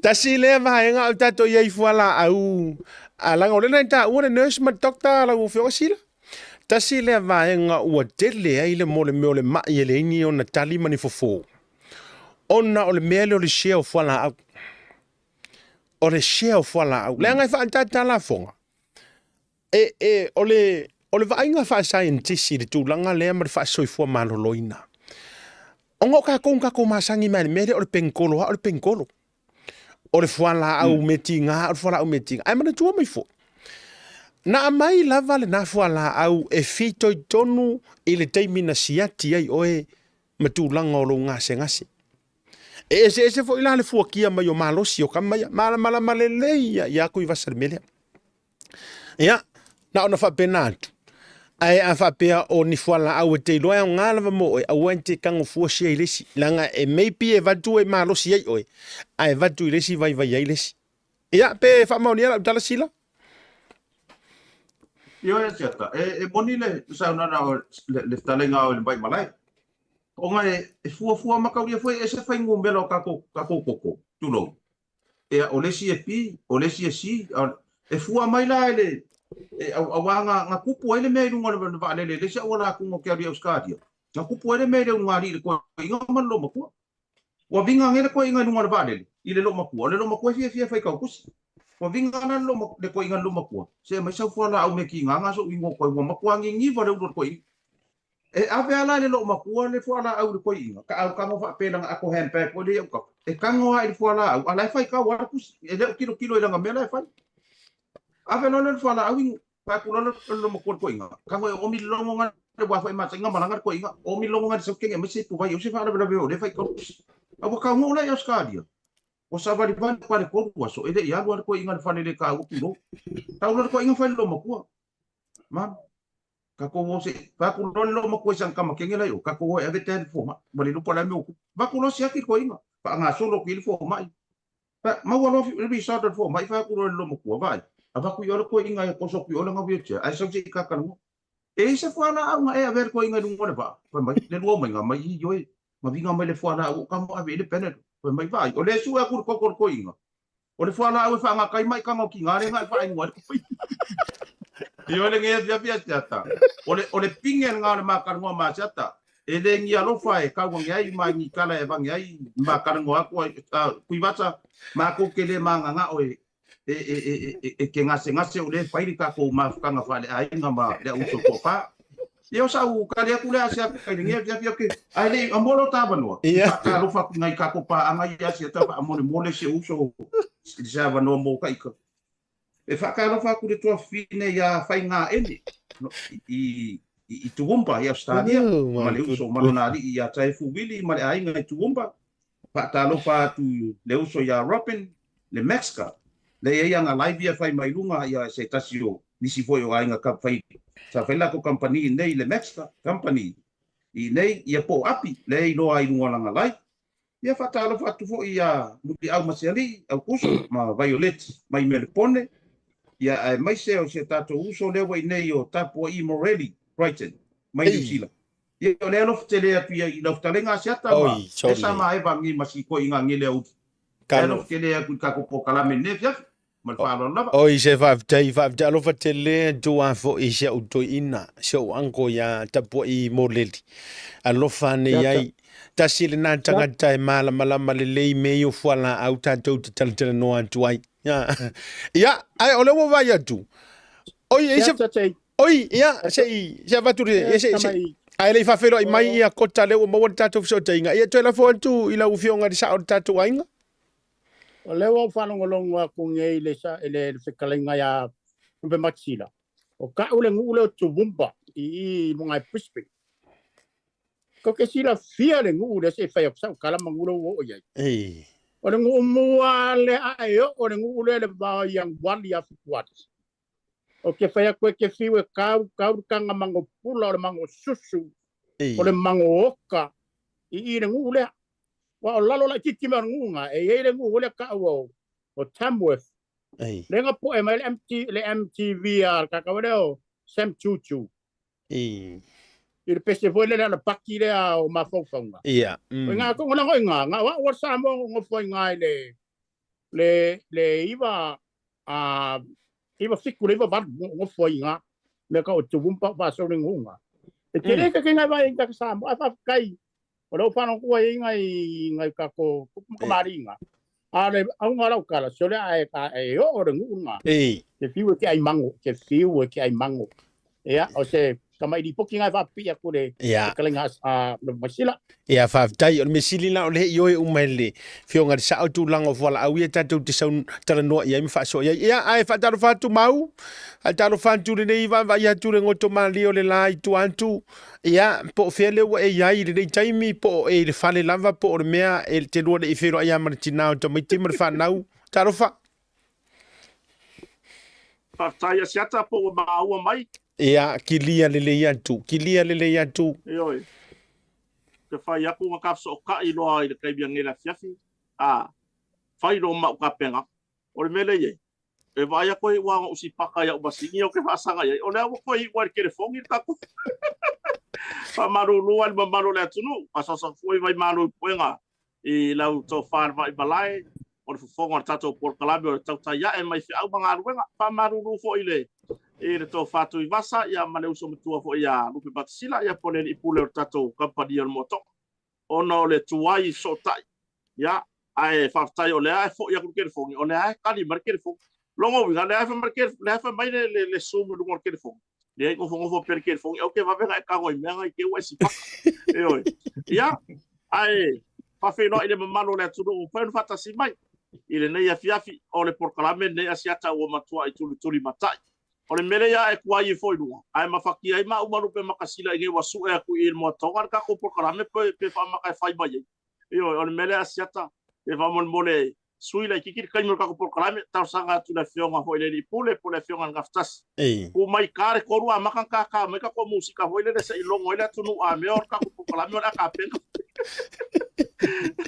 o le mele e ke ilu pe matasila wa kumu or ka ko official mo tonga ya ila to o to e fa fasili ile tato porkalame ya fa filo ina itina ta matua o wa vea pele nei porkalame o se fala au o se fa fia fo i mo lato ya ai ngata fo i leona i fa fia nga mo lato paritua i so se fata fai taulaga ya po fia lava nga lu ai fa filo ni va ngana fia ya malelo lo so tato tunu o fai fata simai fa filo ni va ngana fia male nga falalo alo fa jai madua mana ya lava le manino mai o le tamale wa e fa nga i ro foi tato e sa walto yo ta ya e sui mai ya kwa inga fo o le Mercedes ma uma e palasi ma Toyota ya rule anto ma na ya tere kilia me o tanto so tinga lo so ma ya e te to ai tau no mai e le tere la vani ma nga na emisi ai ye le sa no nga ale to fatu va sapo o le ua ali ta ye le tato ainga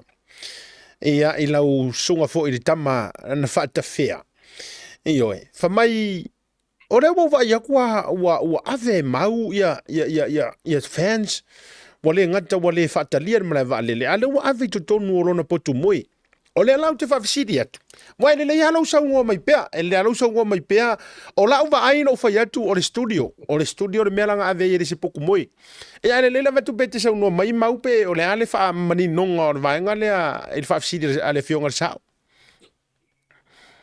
faftai bon fafisidi o fafisidi foi fatu ku manatu ya matatala i fo le tatu fa moi ai ya ai o kele kali la fisi o le o ke ko fia so fa pipi i fono fa pipi i lo fina ngalo ile ese ngo ka vale ngi yo po le was saude for le for ranger ya le was saude for rapper o mangevo for rapid yo ya le was saude ba ka vale ese ai pe was saude le saude ko fo ya se ka ko me pala or to yo ta yo ya o ba ku ai do ba le si koi ka fa ka wa ko la ka fa ngau ya la langa me alo follow as fanga e va kuran kava so ko nga kava sia mangi vo no PM tapi yo o le PM tapi va kwala ia le kubu ngeide le ia fa mo ku nga fo o le ficus fu limo tau sanga toi te siri no ma wor ko ole mai e fo ko le va ia tanga ele i ka va le fa pe nga va ai mo ia o ma sanga o ko yo pa o ngi sen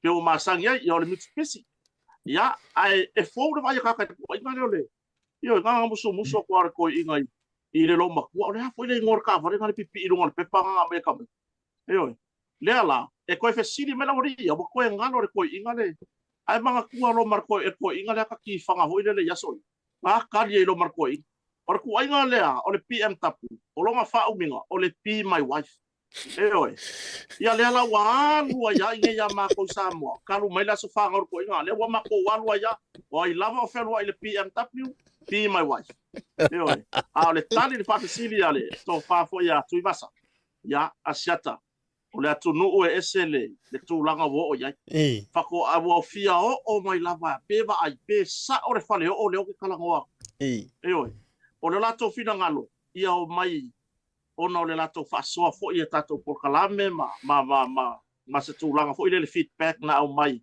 tu se tato por kalame e pe fo la lo si fale o ne o lo ma wai fo ini manatu le ma mai fia o mai la va se o tono le tato fale o siata ona ta no mai vai aso ne ia le sunga fo ile ia por afionga ya umtangi Hena Brown ya langa mai Utah ya sa o mai la vai fia ai le matere malanga mai la il fale sa fia o la vai pu ese ata vala fionga le pu le motonga ya le foi la sabat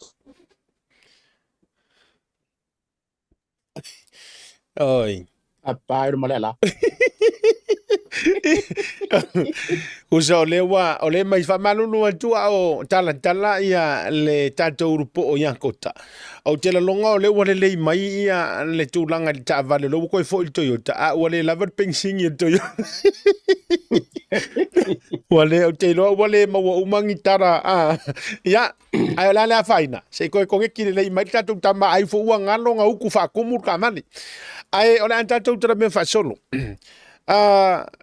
Lau fionga sila se toi fo mai mau to tonu le tanto sum yo te lotu langa le top up on po le ala va se vaenga on fa lau tele le langa ye nei vaenga no mana tua tue tau sa i mai ai o le anta to amata lo ai si vaenga tau te fia fa soa ta pa tu le taso to fina ngano e ko ki kau mai o le fa ila utala u binga le unga le fa masinonga wo to sorry le bail hearing o le wale manuia o le fesili la leilo o mafufau a wan pe tau tangia mai to lo longa ma folasanga a le fionga le famasino ia vui e pe ka wakangia mai e fa le feiva kele Samuel u kusia vui ta ko ru ele u fa fengo fi e pe tau tangia mai lava fo ile e o avo ile li famsingo kulo e pe folinga mai Walua fo ile lava amasangi le pio o Samuel stanga dai le kar konginga pe afa fingo fia me o le fo ile tuan fai unga le no mo wai ni vai le na tala no fa pe e pe e kau prefer do na ia le loka le tau fia mo le malu pui or kamale ona olona tu langa fo ile le fa informa por informant a leo e te wala matia lo no lo malo ne soifua ona so fina ngalo ia te o le tamali I fai pisi ni si Samoa matai Samoa e ngofo le fakur kaulanga I Samoa mahala malama le lei ia mionga ka maiki ma mauseika ese ona so fina ngalo I le fai e te io e ina le atu ai ngā tūlanga pe ese lau take ona so fina ngalo si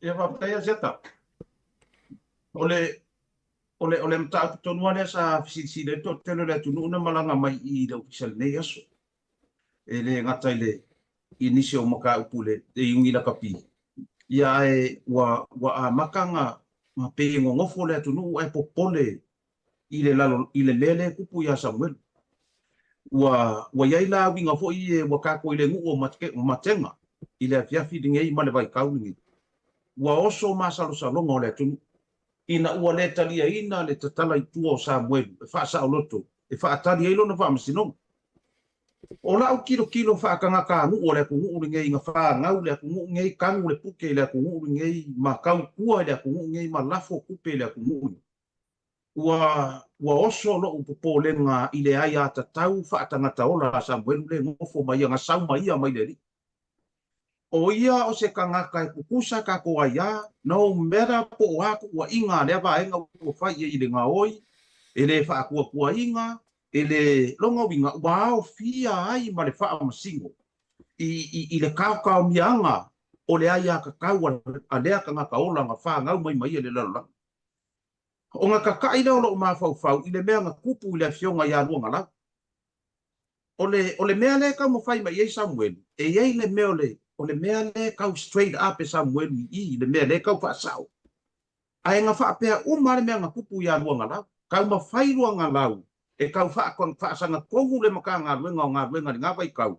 E straight up le records a mai ko kongu ia a seka le malo a mai whaasau mea. Le mea ngā kupu ia luanga lau. Samoa, le mea ngā kupu ia luanga lau. Ngā kawale inga I le function a le HRPP ngā whai I ala fua. ali Ngā kawale inga ai.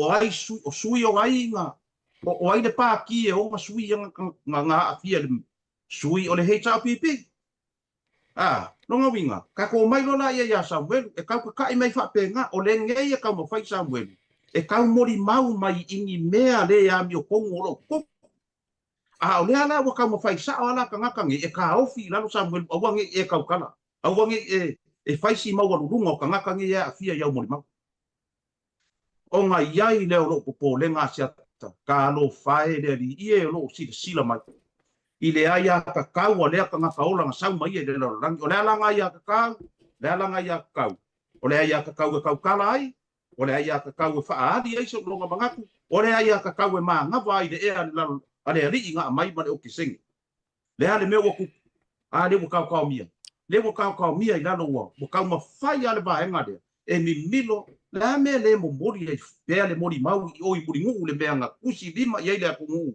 e fai mai i ngai unga o kanga ka ora unga le ku ngu la me o le o le mori mau kai ai sa le ale me le kau e kau ka fi kau o e mangiki o kingo a o ai ku le sipo kala me le sini e kala ngo inga mai kanga ka ngi me ka o le me mongi ma mai ka ko sa ile me mongi e mangiki o kingo e mangiki e nanga ia ilo ka ko ngunga ai longa o mana mana ka ngaka ngi le mea konga ka o le mea mongi o mana mana ka ngaka ngi ka lo fai langa ka mai kiki la sia ka wo uma ngo fa le oinga o le ka mai kiki o le mako ngu sa lava o le alo o le ka mai kiki o le mako ai ngai ngo ya asu le ngo ai mo fa ai wa ya Samuel le au o le au tuli i ia mako ia pel tulanga nga e la ngonga no mako le fia e ai vo ia mako a mako wo o e mamae i le mako e kalesia o le ko fia ma ia kia ia so pe it pai kalia o ko langa wa ka ko wo le mele o sawa o ke ku o le kamai kiki o le kingo mako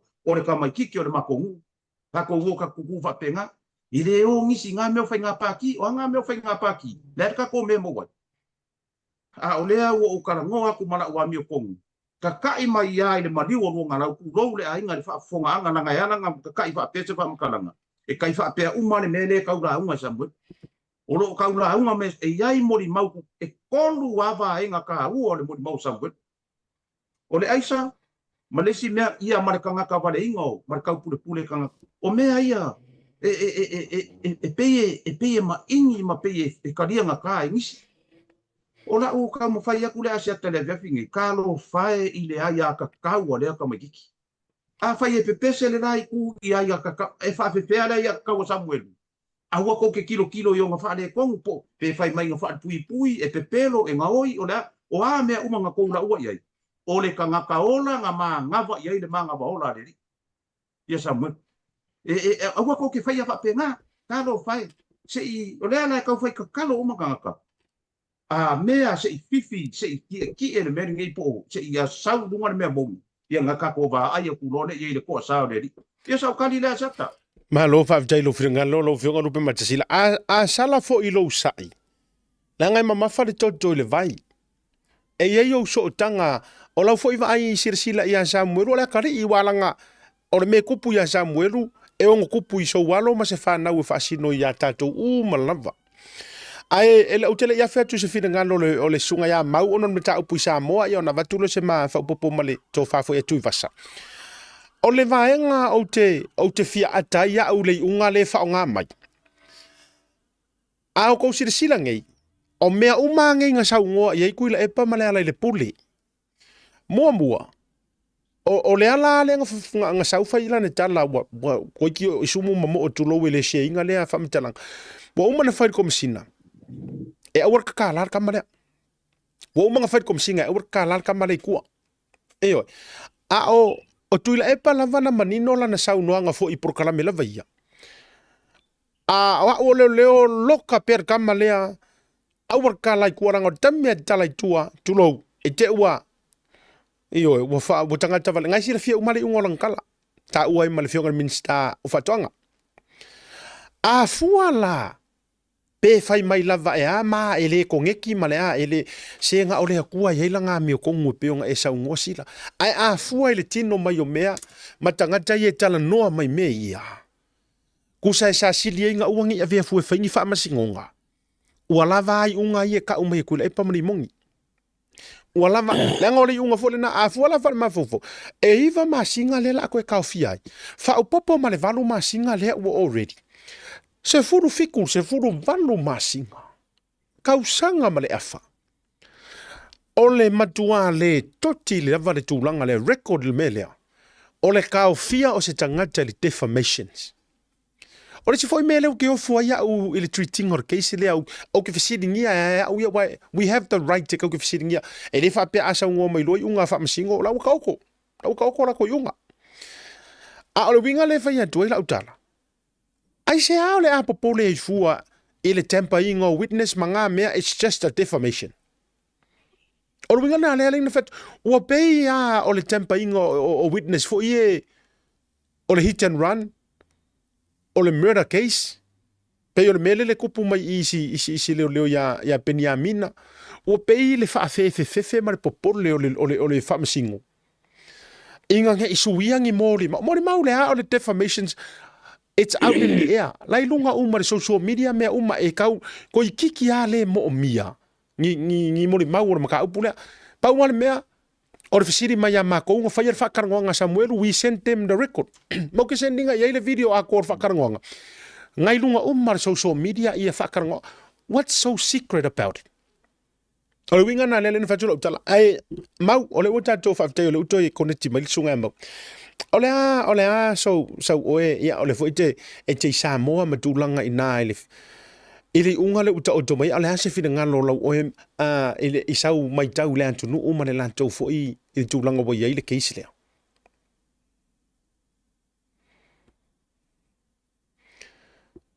mau ia ele ola ngona tu fa mo le a mau pe ma faina toe Ya, o mo mai. Ya. Manino mai. Kilia le ya tu ya sa no mai. Ya. O ke lo le la so so ngi no ko nga ko le yo ka ko so kai. Ya. Fa malu lu ala tunu ono tulanga fa le tonu le internet se yo o yese fa mtalanga se taimi. Awa o le fa la wi lo le lima nga ngi. Ar ku langa le yai. Ma kwa fa le kongwa le o ke moni ma wa ku ma kwa fa le kong na le internet. Ya. Tulanga sia tam ta upule ata mai las for ile satu ina mai fa unga wang ngulu le tunu awa u fa pasenga inga ya fa pasene ila to lo tapo en ta upuni okay lo po le ivas fulu 5% o le tunu o lo tapo ier sa ilinga le moton o me moni na o le si au la iki le kamai foi ngumela la iki le 5% le ya o ila konga foi le o pong sai ngi baka le memonia pe ona mari ela fa so sa o fa longo to ya la van ni la fia e ia le lo so tai foi ma matu tal no o le ai la ke lo fa nga pio pi o ye kongon tanga ai le o mana no e fa ai lo la to so ia ona o tu langa foi le la to tiro man la to wa ba o makua i o le mea leo whalala malolo, o le kuli. Pea o whau kua i inga iuso, o whai kua ai. A kuri o kousa i ringa rai meo kongo le melea. Ai ilo i whonga e sao ia mei o loko mga kuye. E koe maua loko wa vangoa. E le ai se pa ilonga fesiri o loko koe maua le vangoa. Mau ke le lope ke o promotai o koe le. E se si pu le nga fōua le anutanga luenga leo. I tūlanga le. A tūlanga le mata upu.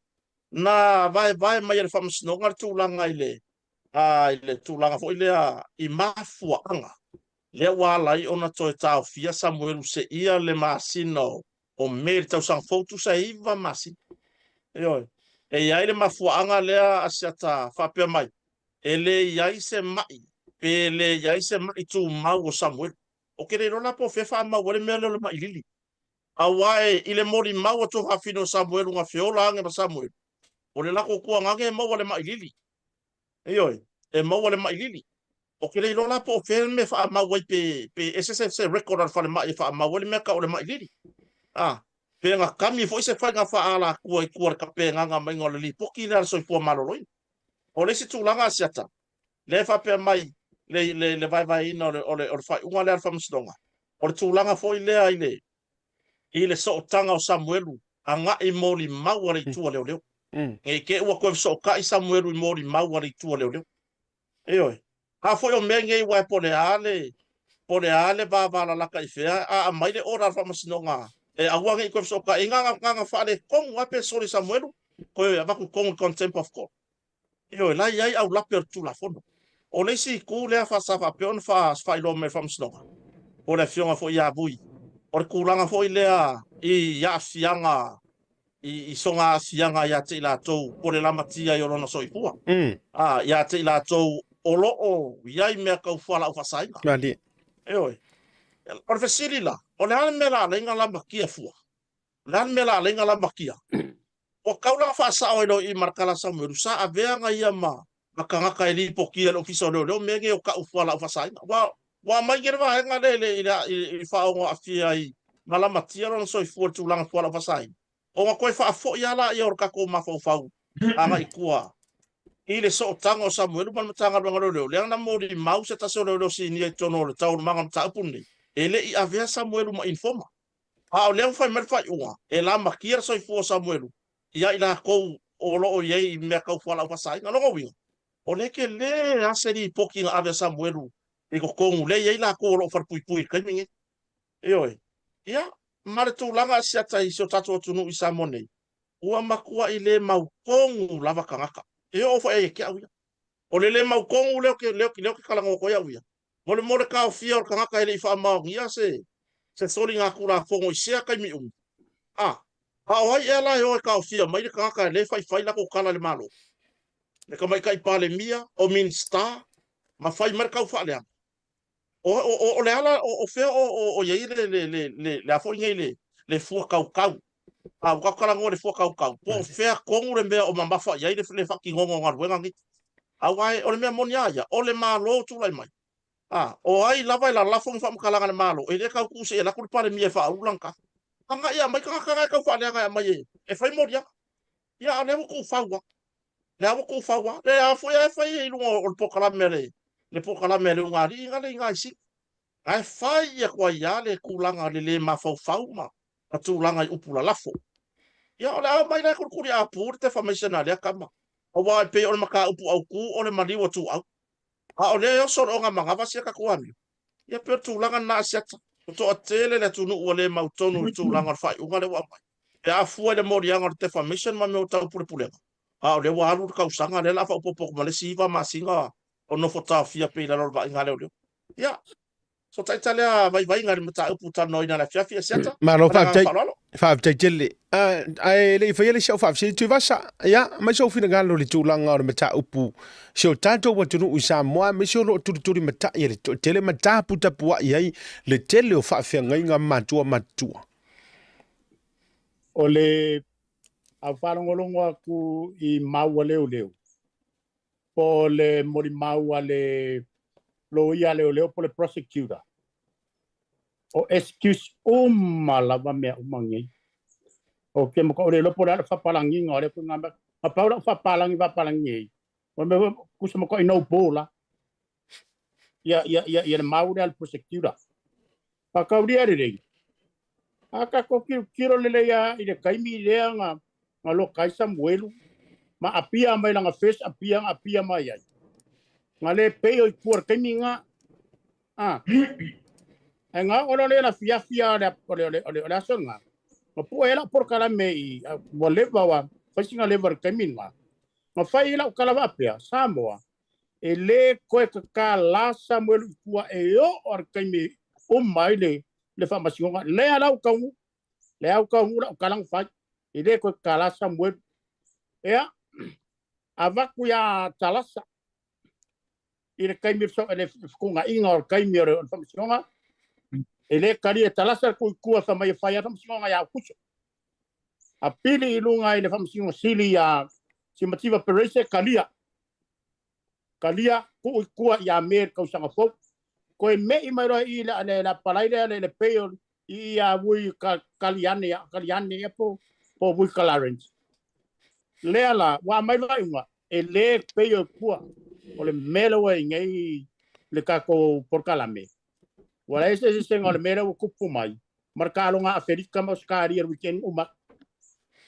Wa makwa fiwa skari kure su kalamo de ai. Tu leia kwa Afrika wa sikoa. O le akanga lo ka ko mai ai. Ese kulei mer su kalamo pikole lo kulei mai ai. Kulei ya se ka wala so mo le unga. Lo kala sa wa le fa yaki Samoa o excuse umangi mau me fa mai yai wa mo musa mai Samoa le kua eu ke ko mo ngi fa poponga o le ilo ke le kanga o ngisi mea nga mo muso ela ia le ngi de me kongwa le wa o le kala kua yo sa uia ka u pipi le mau le winga foi nem ka ma fa ron la Malo whawtai ia, tui wa sao tato ia i le mta upo pen ta whai atu. O lea wa umana whai unga e le peo la apiola, le apiringa o le peo li tō Samuel, wale manuia. O le sila vaenga o le la matua iso tō whiringalo sila mamau ma tō whatui wasa. A ko ngai la i ko kongu Samuel wa le peye e antangia mai e li whalawa le mananto vui. Ko pe ko kongu le sunga Samuel se fe ai. No tato alu sa ai de tino mai o mea le waka o ko mai ai. Ai a fua i ai i le vale kula i mai. Ele o se va o Samuel ma le au kulei. Ele o se va o Samuel ma le au kaka i kua when I say le au kulei o kaka i kua. Ele o se va o Samuel ma le mongi.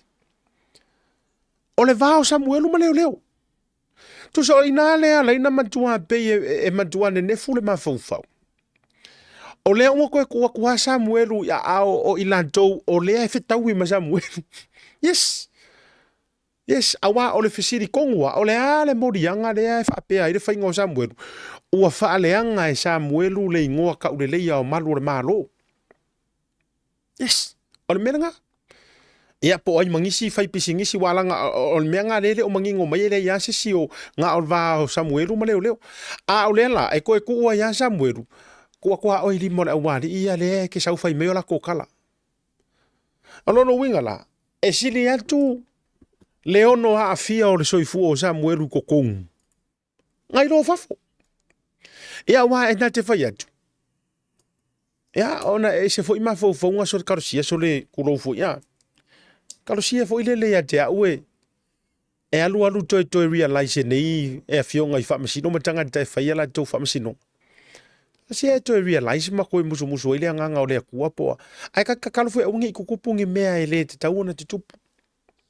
Awa ye tu ai ngā me fo ile le o le vesidi. O ye se faa tua ina o mea ai e ave whawhanga i a skamo Samuel. A whapengela o le iwar masinga ngei ka ko waruia i tala wai le ia se tala o tato whai atua o se. Ai uma ele iwa masinga ka ko vai kunga o i se me o ka kupu mai a Samuel longo soifua malolo ina malona mafau. O ala isi ku ai nga su enga o le ko inga maka upu le a o ia. Ya, ai o le. Ole avatu le fafsiri le mo a lo sunga mauma. Ole aso lo tari tonunga ina. O fea e ono se fea i le tamalea. Kakala ikua. Po o le vaenga le kauwhinga ngalo ia i le whaamasingo o whaiar whaiunga. Tu upe i tutonu morisi e uia o sori ai kula fongo ma vaenga whapena i lalo Crimes Act. Ai mo longa sao le mu o fea taunta o toi. Ya, amata mai lau whionga sila. Tai sata, ona tatu taini. Ia, o ngā o si ai ngai e le lava ni se lengi ka umangi ngā le vaenga. Awa kaunga step up le ainga e faise su. Faise su o le ainga i tanga luenga o leo. Ma le office of Amsinonga. O ngā o le eiri kat konga e leo pa lengi mai leo whekau i le sila ma le mori mau o le atunu le mele le treatment le fai a Samuel. E le se mea le leile mea o le ave o e kau fie kai whakankariso wha masingonga a o momo kala e lea le savidi e le ila isis. E momo kala wa wha Samuanga ngā le morianga momo kala whea. Ia e le se mea le lei ka ilo iai ngā kako aku fo i whaapea kari mai le wha masingo i se ami o kongo kaunga iai whaapea ia. Kala mai ai kua le uso e alo e wheiroa i siang wha maunga kalo whae di. Ole maanga ia ole mea, ole maanga ia i oro ka kanga ku ka ika i se e vai o lea ka mai tiki kurou si ia kari i a Samuel. Ku iai ka ika a whaapeka ki wha masingo ka kele wha masingo a whaapeka ki wha masingo. E wawe ngoka ku ua ka ika i se e vai o Samuel. O hani au wha alongo ngā ade la sa vadia i le lukau sanga o ka fio fio i kwa.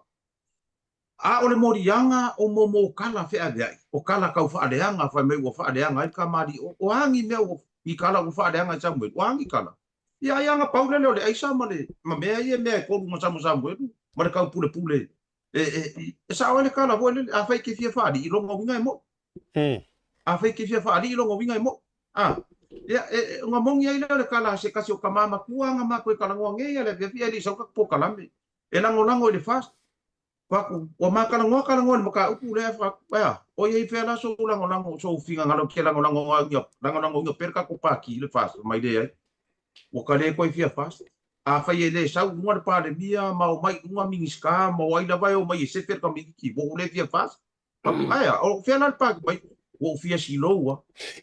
O le ko fia fast o fia siloa. Longa winga. O le o makwa silo le ngare. Silo, kwa silo nga kai silo. Sa ona ko inga. Ule ko fia fast wo fia silo. Leo se kali la siata. Alo whaptai mau.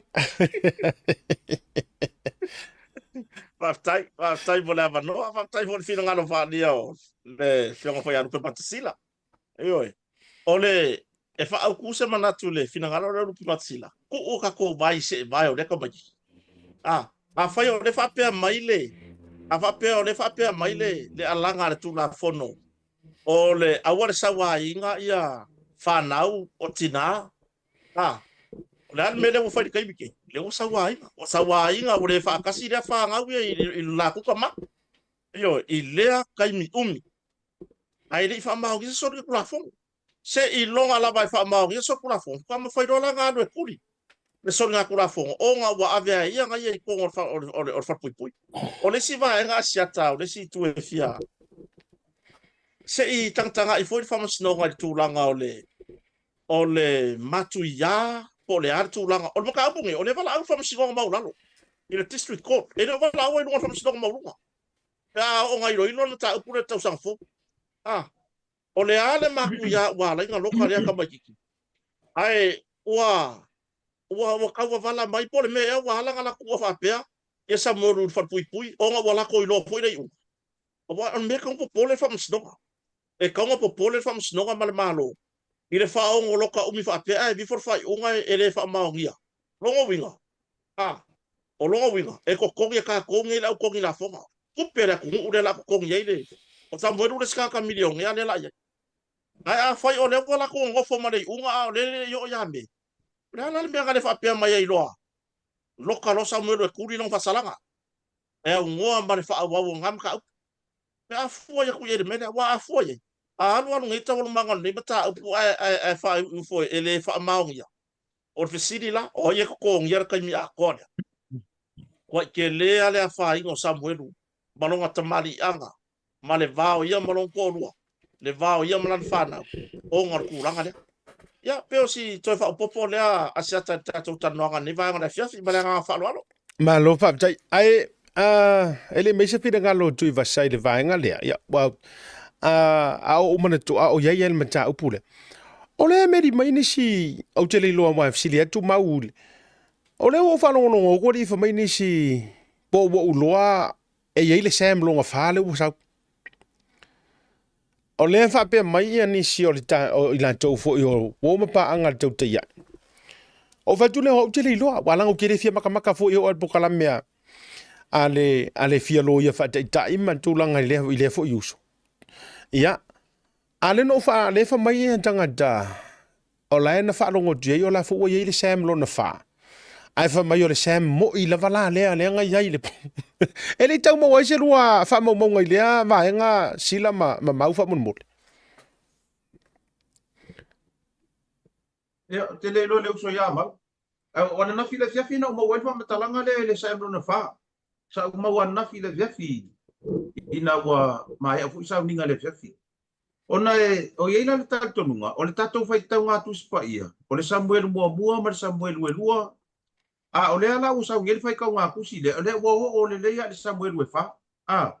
O nona winga, e kalo sia ia ngā kairo i Samuel, a se i kakala lo i kua Samuel mo.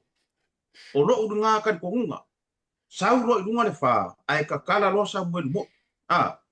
Wa ole tatonunga o ngafi le vefi nga yese tasi o malo sa ai po tanga ia ia lunga o mai ole ko sa lunga Samuel we fa o ngala le ka ke i le case i le mea le ka u leo wa mga kuai ale vefi ngai mo leo wa o le mea o le ia manga leo ku go mar le malo ia manga leo i o lava le to mai ma me pa pena yes wa so ia le va kwela o kala ile ko ia pen ngi vai ka.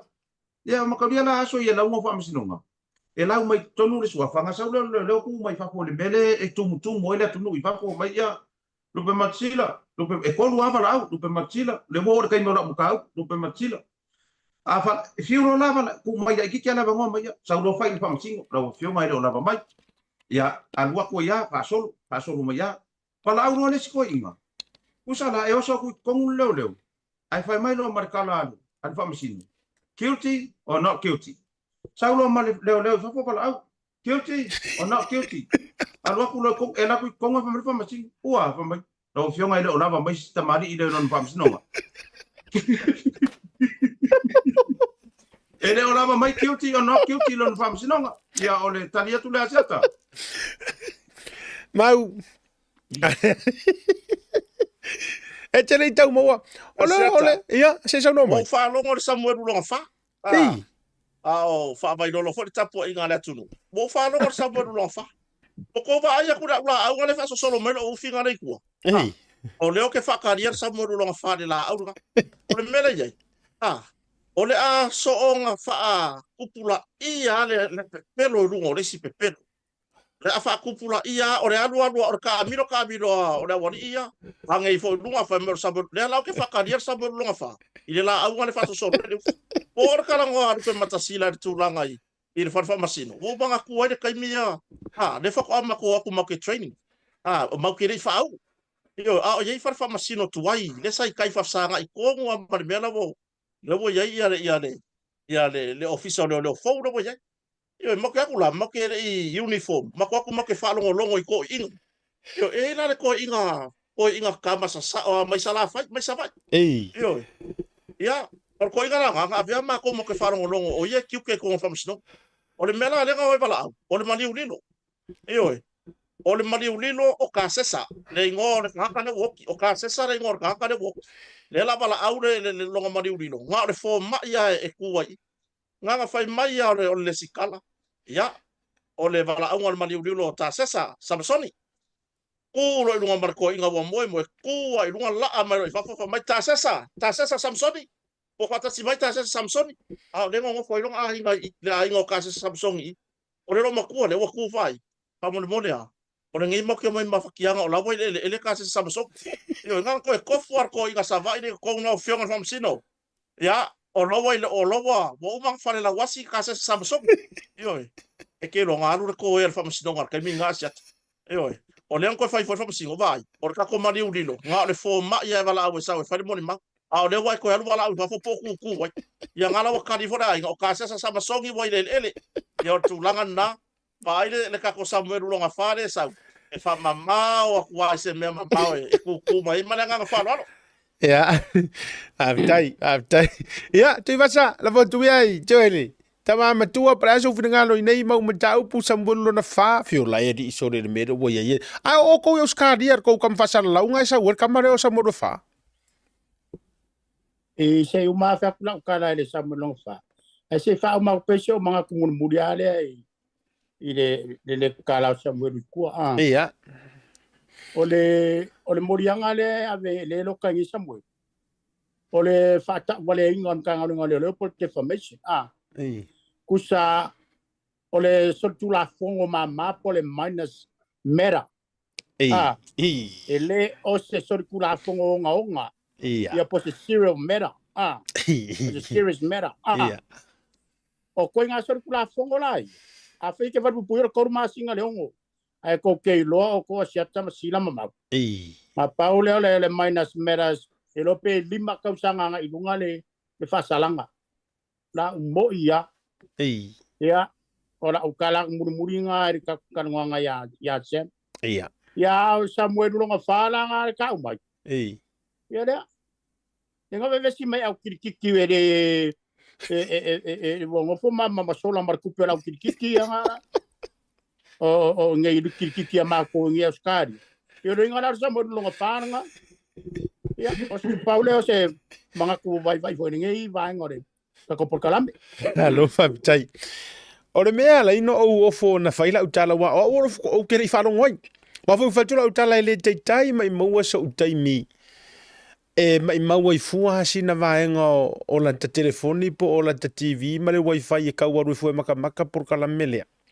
Po kala me umai e lua mai Australia tolu tulo. E ale kangwar ka kasien mai masia mai pe tal no mim faso mai. E matuale mai maua ia so taimi. O le ala fo ia laina fia ni tanga te tara no mai ma ta ul tau te iai. Ia maro uingoa ma tatou uma. La vea toi mresunga sa uni ma kotfar. O le mana o haina ia uma atu ai tangata fo ie e va ai ma whaarongolongo. O ingala le sa wele sa mlongo whaale o whaarongolongo atu le whai mai eisi o le tatou wa porkalame le messenger mai tua. Ai paure upo te whaia. O te ofo au le mao le tangata. O te ofo au le mao le tu inga ia wale ma fo inga whapea. Na no whai atu. Wa e sau malau pole ala u excuse mua wale sau. Wala varanga. O le mele iai sau mua whao ki le si sem, ma e kua isi on ko rua fa mau kaukingo, kulou ia se matai e whaasino ia ili ngoa matue ali. Umana ngā ele pār ngā pomu me ia e kua i lea kari i lea lo e whaasingo ia sunga ia welese. Le wa avere su, wa le nfa maunia mai le tama ia welese, la uta pena le su inga o le li lea. Le ni fo ngā si whaafonga mai iai. Ave i le tangi e se i o koe laku i Samoa, toi avifo a lea se i toi tofo i ana bua inga, va tu whaafonga lea turu. O le toi avifo a toi whaatofo i ai wa langa o lona whafonga lea fia taunei upo o le su mana mea. Lifo le toi tali wala uta pena i ai la inga o wele se yang yang. A lea la ua koe sau ma le longa wha. Se ua le mamane i tangata. Ai ia o le me foi le mo nei tu ainga tu lo ta telefet o fe la o ia le ka mai o ngi ku ainga fa sala lau foi fa ilonga ma nei tu ainga ano te itale tu lo wa kasi ale sa me sa mo ilunga o se sa me ko so mai e ele tanga ta pe no fa tu o mana tu va ngale ta to me ia le si mata e ina o sa o ma he an tu sem ai foi si atali I po si uso foi nga messenger mai ma fa pe mai o ia na umalona tupule melea arwaku rosa muelu nga messenger mai dewo to mena tua wa mafua il fa mai arwaku rosa muelu ya te ia o ia foi la sava aile ile la au malosi le sa fam talina mai no tu la to tilo ai makalie ma ai la ko fish and chips o au mana mo fa mai la tala le fo iuso ia asia te me fai fungo la ku ngolo por kalami e te fia fa maonia le moni maule asem langa nga umalo kasi ala ofisiri ai le uso le te lo le fa ayo fa fonga mai ma o ngango ngai lo ai o le mo mia le o la pisi tu lo wa tasi ala ofisiri no ofisiri ai e ke moli ma winga le hit and run sa e ai ai fa mai le tala le uso le ayo o a un malon ko por me nga sa ro sem ia o fu mo va ai le la au malos o fai lo ai o te reo fia mo mia ni mata upu ni la au malosi o le melena. Ave pea ia ilantou. Tulo, ave pea i le fionga minister o whatoanga. Wa o le maka upu fiko I kongu wale na ia te ia, ma le fionga ia i minister o ngā ruenga. Pa ua ale vaenga o ke fia inkaresi ai, pe sa e si la sila ma e iloa. O ainga, la vea ka male vaikele, pa unga, a o te le mo mia me fo i lero le hia sei. Ai a fa pe o ye sa mo li mau te mo mi F so swani le case lea ma nga ya lo su e vai sa lo ya ma fa o le tai mulinu o lo mo mi o ko ya o ma kwala yenga fa tai me ale uso o ma doale ina o le winga la le no au mai le melia o ke o fo o ye ko inga fa sala lau fa pe o le mama ma le fa pe ku ya se or kawa o ko ongi oni ta alonga o le kawa o ko se fale me ka alo le mele nga onga fia maua o ko la pisi I o le tau tulo fo I wa ka ke musu e fa kusa o le kawa o ko or ka longa le mele nga onga fia ko ngia onga la pisi ka ai mai ko ngui ya o la una na tala fa ya tu nga news fa pe iyo ya esa o ilo ma tomto ina o fa pe o le na ni tu nga tatu malolonga a foi mai tato wa sia le se meta o tato me ia se mai marsunga Samuel asi ka ko me ia ia ile vahenga fo ilea ua manu mai ai tala le nei weekend ile tuli ai po le fa malolo ai o le fa onga le teito fitu Ale manu Samoa. Ai malia laia. O le kuringa. Ai le ifia ka aronga. Pele o se mele le maramala yai au wale tunu ulanga ile upu wale tunu. O le tapa tau tali. O le triuta. Ai ka kua kuna malolonga. A foi mai. To e wha awaru tātou wha soa.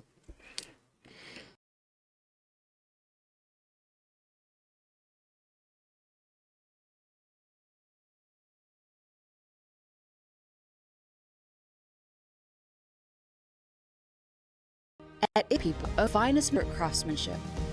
Built tough to withstand our unique climate, our roofing is designed to last for generations, providing unmatched protection and style. Whether it's for your home, business, or community project, trust SMI for quality and durability. Our Colorbond iron roofing is not only strong and reliable, but also adds a touch of elegance to any structure. Engineered for performance, our roofing stands strong against the elements, ensuring your peace of mind. SMI Hardware, where strength meets style. Proudly Pacific, proudly local. Visit us today to find out more and see why Colorbond Iron Roofing is the perfect choice for your next project.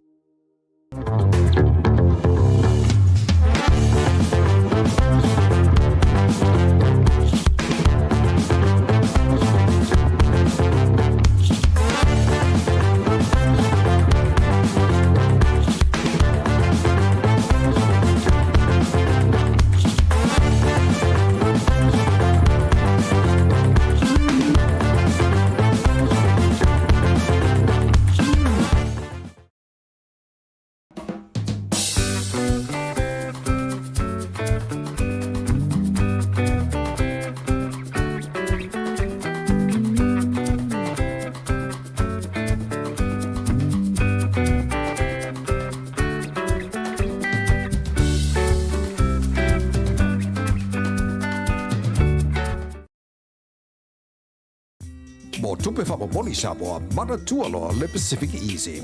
Olo wha wau pere tātu wha bitoa nao le 5 tala te tongi mo tupe wha moli pe ae wha ngā ina le Pacific Easy mobile app.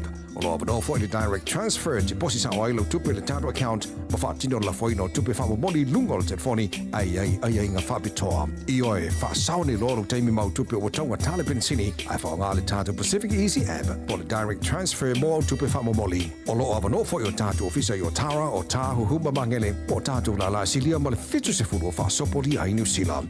Mo nisa whamtalanga wala au le o Barcelau o tasi ono po numera masani au kilani o le lua fitu ono fitu iwa fitu wha po le lua fitu ono fitu iwa maru wha Pacific Easy o la ba anga mo tupe wha mo boli Samoa.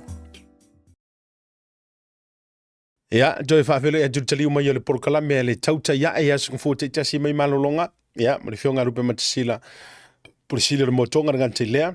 Mau hunt ya ma tau whaatu vasani vanga le afi. Ora tātou antu beo no uhu tau whailo le i o le malolonga.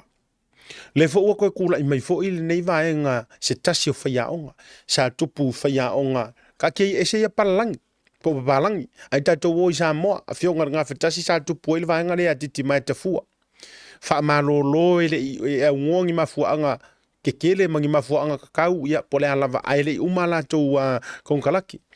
Sau ia sei lala mapusua ia po vavasa manai a lea ua toe o vo ile nei toa o le au ale tātou manu Samoa fata mulianga tele Brian Lima le fu ola vea le to inga wha malolo le ai maise ale mele o le wha malolo ai le i whaia ta alonga ma le ta amirusanga sa whai malanga tuai o le ase tūlanga mai a tātou Samoa ia la fuatu sila ma sunga ia mau. O lea se fina ngalo lea tunu ulau tele wa o luanga i Samoa. Ina ua manu mai fo il whaatataranoanga lea ale whionga ri kouta le manu Samoa asunga ia tō whawhata Brian Lima. O lea se la ngona wa iai nisi o manatu i tonu si o tātou anu. Ia, lupe matisila so fina ngalo na wha sunga ia mau. Ia waftai se ata mo le whapsiri. Mai lono le uso matua ia piwasama le uso ia mau. Tai la vela to fa vai malai ole mata pula mata to boye ya la ngona le tangi masusu ole loto maleanga ile fa ingon vai aso ma ina u fa no moina italo le ewa fa malo lo si tamari ia fata Brian Lima ia po pala Lima ia o le toa tele le o tala no i nei o mana na o fai so te ina ia AVS le port la ia Yes. ua o i oe ia tatou solo te e AVS sui o le HRPP le ton langa o le o fa poro kiki nga fai mea e le koe alo alo ngi kala na me koe alo alo i fa pe koe ke ua ma fa lingi fa kalanga o le o kau le ka le o tau le ta a le o fa malo lo o tupu matamali i o halo mawha na o le tunu sa sisina o lato wafu i le tauina o le taua. E o e wha alawi loa sa moa i le lalolangi. Ala mene ufai. Upe iae. I alenge iae hangu wa wha pe ngei le alunga o ngei mea. Nga o le leo ai ha wha malolo. Nga o ale fionga le ngapatasi fui mono tu lau. Sa o ale ka i lau fionga fui mono. Wa le anu tupua ngalo. Wa ngalo ti ngā na o.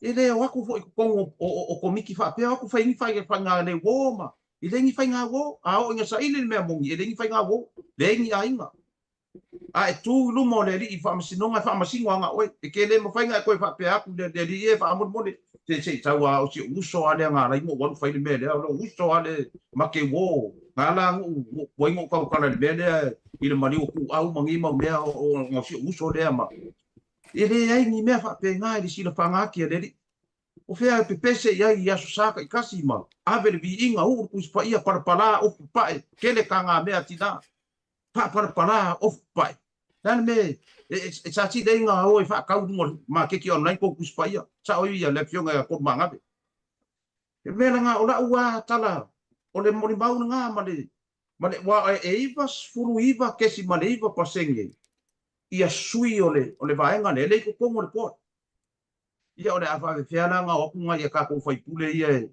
fai pule le fai nga malo le ko mai ngai ia e wa ko fai ngai fai pule ia e fai ia kama a ia kala e ka kama ia le e na nga ia kai minga me nga kupu ia o i se kasi o kamari le kongo le pot e masangi ia ka u fai mai ia ka na fai ko na kan fai mai ka u le sias se sila inga wa vai le uso kuro wa fai o meio masingi ma uro ia excavators marol famele e kia tia sila sau lunga mene mo ke ifa e ana sau lunga mene mo ke ifa i lunga i lunga le level le fa pe wo ka pe e bo fai level le ori ia le me Ei. e fa pe ona nge ya ka ke ngo fo maro ka pongi sa i tatu wa tunu ale ai ole ka kai wo ngo fo fai level le o nga ye le lo ma o lo ko polenga fa pe e le li e wa ese o ke senge manga vai le level le ai ese o ke senge le manga vai le level le ke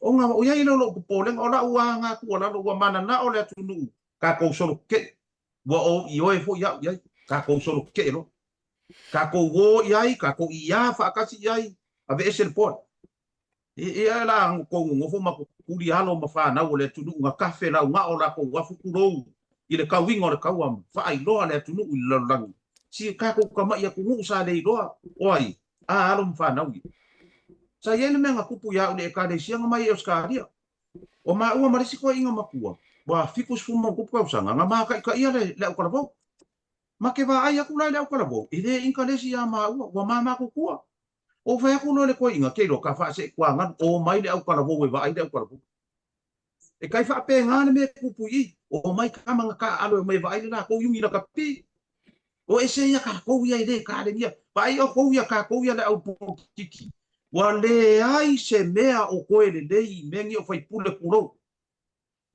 o esa fai pule former member of parliament whoever wa le ai se mea avaku ikua le milionga fa le anga fai pule avaku ikua le mea le a wa le longa se me o ia fai pule sa ia mua fai pule la ia kai kuro ele a fea fai pule la le lei ala fa makalanga le wa le ai se mea ele ko alia onga ole yai kongo fai pule sa yai mo parliament ka ko ia sa fa por kiki se o ese ia kuro ko kamari anga o ese ia ma mea le tunu ku ia le ku ia e fai piwa la ko mea ese por kiki o sa nga ku ala lo asiata la ku ala lo fa makai sa moa o ese ia a fai pule mo a ese ai ku ia le po dia o mai ngai ko inga ngai sa kaua ma siva tau ma o fu le chesi al man o mai fai na ko mea ka ko ia kai le Pane mengi la le lula lo fusiwa ma lo pela we ho kai pane mengi la le fai ia fa ari nga manga ku pane mengi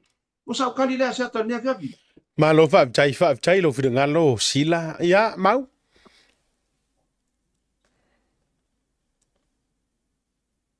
Unmute mai fa mo le lava mau. Unmute mai lava ia. Ya, whaftai mo lava no, whaftai mo tau pu tanoina, langa e langona le loto vai pe vai atu fo i le uso. Ia muri anga tele, fata Brian Lim, o se tamari i longa o tatou au, o se tamari i longa sa tau aveina o tanga vai o se tatou atunu. Ia, tali tonu wale nganga marfa mo asiata o le tu langa na sa mataptano hoi ma umaru pe matsila. Wa kaun fasika ko sorte. Ia na ufa leo le fionga pe matsila tu langa na. Ai, ola ole kali la va ala o kali ya kula i kanga ka ia fai mai ia. Ia tu langa i la fonga fa sanga ma tato porklame. Tato porklame le na mabaya tu nei va sonte. Sa ia se page nga se si fo e lango ya tato. Sa kango o mai lalo kako o mai lalo kako manga kung fa. Asiata ke fa ya ko o puleanga o mo le lalo langi sala la fo ya kako. Eyo, tu lo la fo ile fa fonga la tunu. Lea la wa o se avangole leila ni. Ka ko ke fa ya ko kanga ngi. Longo winga o kanga ngi o le fia ile mele kupungi kongori ungi la bi. O kanga ngi wa makua ile yangi ka pasa. Ai vi wa ku ngala ko page. O tina. O kanga o fai ya fa nga. O le me ma o fai le lo. O le ma fai ngala la fo ngi fa kalanga. Le ma fo se tu lo. O upu vale lungo o tato por kalami. Eoi, o tūlanga nā siata. Ya se whako se si. Sau runga o pokalame o tautai ai. Le maka umai le lalo langi a koa. Eoi, awal pe fo ile le kongkongi mai pe e la lafo le mafau. Whaia o meia o le kausi ai ma la lafo ma whaia ia o ngai tau whanau. Ia lofa. Longo winga e whiolange fo i tupulanga o lalwao. O le mea ale kasi la aluai. Le a leiloa le vatapu ia maisi tangata. O tūlanga nā siata. Eoi, o mga kua ai i le kako au mara kako yungi na kapi. Wai, e le kasi nga whaile mele o le nga whamaro lo foi si whaia o nga foi lea sa whaia o nga o pereki. Ia, e o foi. E malia sa no ngā masila tūlanga lea. O ka kau ngā ve esengi kaka por kiki mare vai ngombeki. O mea iska ngaka aka mamayo mga vaa o lea tunu. Ai wale ai se vai pangoa o whaalapo poko kuma o kere malo. Ele milo mai mara fai por kiki. O manga ko la fai por kiki. O la ko ka mai wanga o la ko ke ro fai mea ia. Le ai. Fai o loko mai o la fai por kiki. Ma ria sa no nga matsila. O ne me fai por kiki. Ko o tu langa mea ia la to tele le tunu. Malo. Oi. Ia, pe o tu langa le asiata ma le nga fa lo. Malo faptai ia mau lo whiringa lo ma le whionga sila. Tui vasa. O le aso whiringa lo le mata upu lea mai se sunga whea o ngai Brian Lim ma le wha malo lo ai wha fuose i ai mai se le i whaia le taalonga i o i se pania po Spain. Le tournament le sa whaia. O le mea sile inga leanga. O le nka ua la whionga ia muriang ke le Brian Lim. O le nga mai le apo inge le tala fo ile a e fo i mai lofa malolo ia kama kofa. Ale la va perka la a pranima. O le ia maso salonga. O le i kanga kai kuo le mea lea. O le mea lea e ta o le kara lea pranima. Kusa o le awaenga lea e kuo le mea lea. O le waenga le kor komiki. Le kor pod lea na pisa moa. O le lako mele anga le usiri ka whai wale ka panima. O kamaka alo ia whawhai inga lea. Aisea. O leo koe ngofala wali ia. Ma koe musu ka mekia ko whane pa pepa marolu. Whai loa ia o oe ngai fo i maron malanga e malolu. O oe ngai fo i maron malanga e malolu. O la ia ka alo marko mo kiwa. Ia oe ka alo ngai ia maru pora aire whapa urot polo ia whanau kaon kamium. Ma koe whaiangi mea ia salai ka kou au. O le mea sini nganga le anga i rea waenga le kongor komiki rea. Ngongofo ma koe whaai loa i ka maiki. Ia kulanga ia la o iai. Usa o le koe ngā mea leo iai wa makwa kariloa le rea koe ngā mea o iai leo whamano loa ia. Le whionga le whaiaonga. Ia. Te whaiakura o mga kuile i le mga kuo. o mau le nga whaiang ngai poi le I mo meo whawhinga ia kupua a mai ta kupur kalame. Ko te lo ko. Na whaso e ako. Le kiongo fosa masongi mwhai ngolong ko rua. Makauri a voinga make nga moisa masongi e arulong ko rua whiriskia. Ka o ia whiriskia le kupua sa masongi mwhai e. A wale fo kaya ko kere mora kupua. Ke whasio kia o mau ko. Ai wala I fo ko make la kupua. Ke avaku ia ko I lingo I aulo ma I kaunka. E alai fo sa masongi. Wa make whiriskia kupua whai mara markala sa masongi. Anga le ai la o povi sua ele.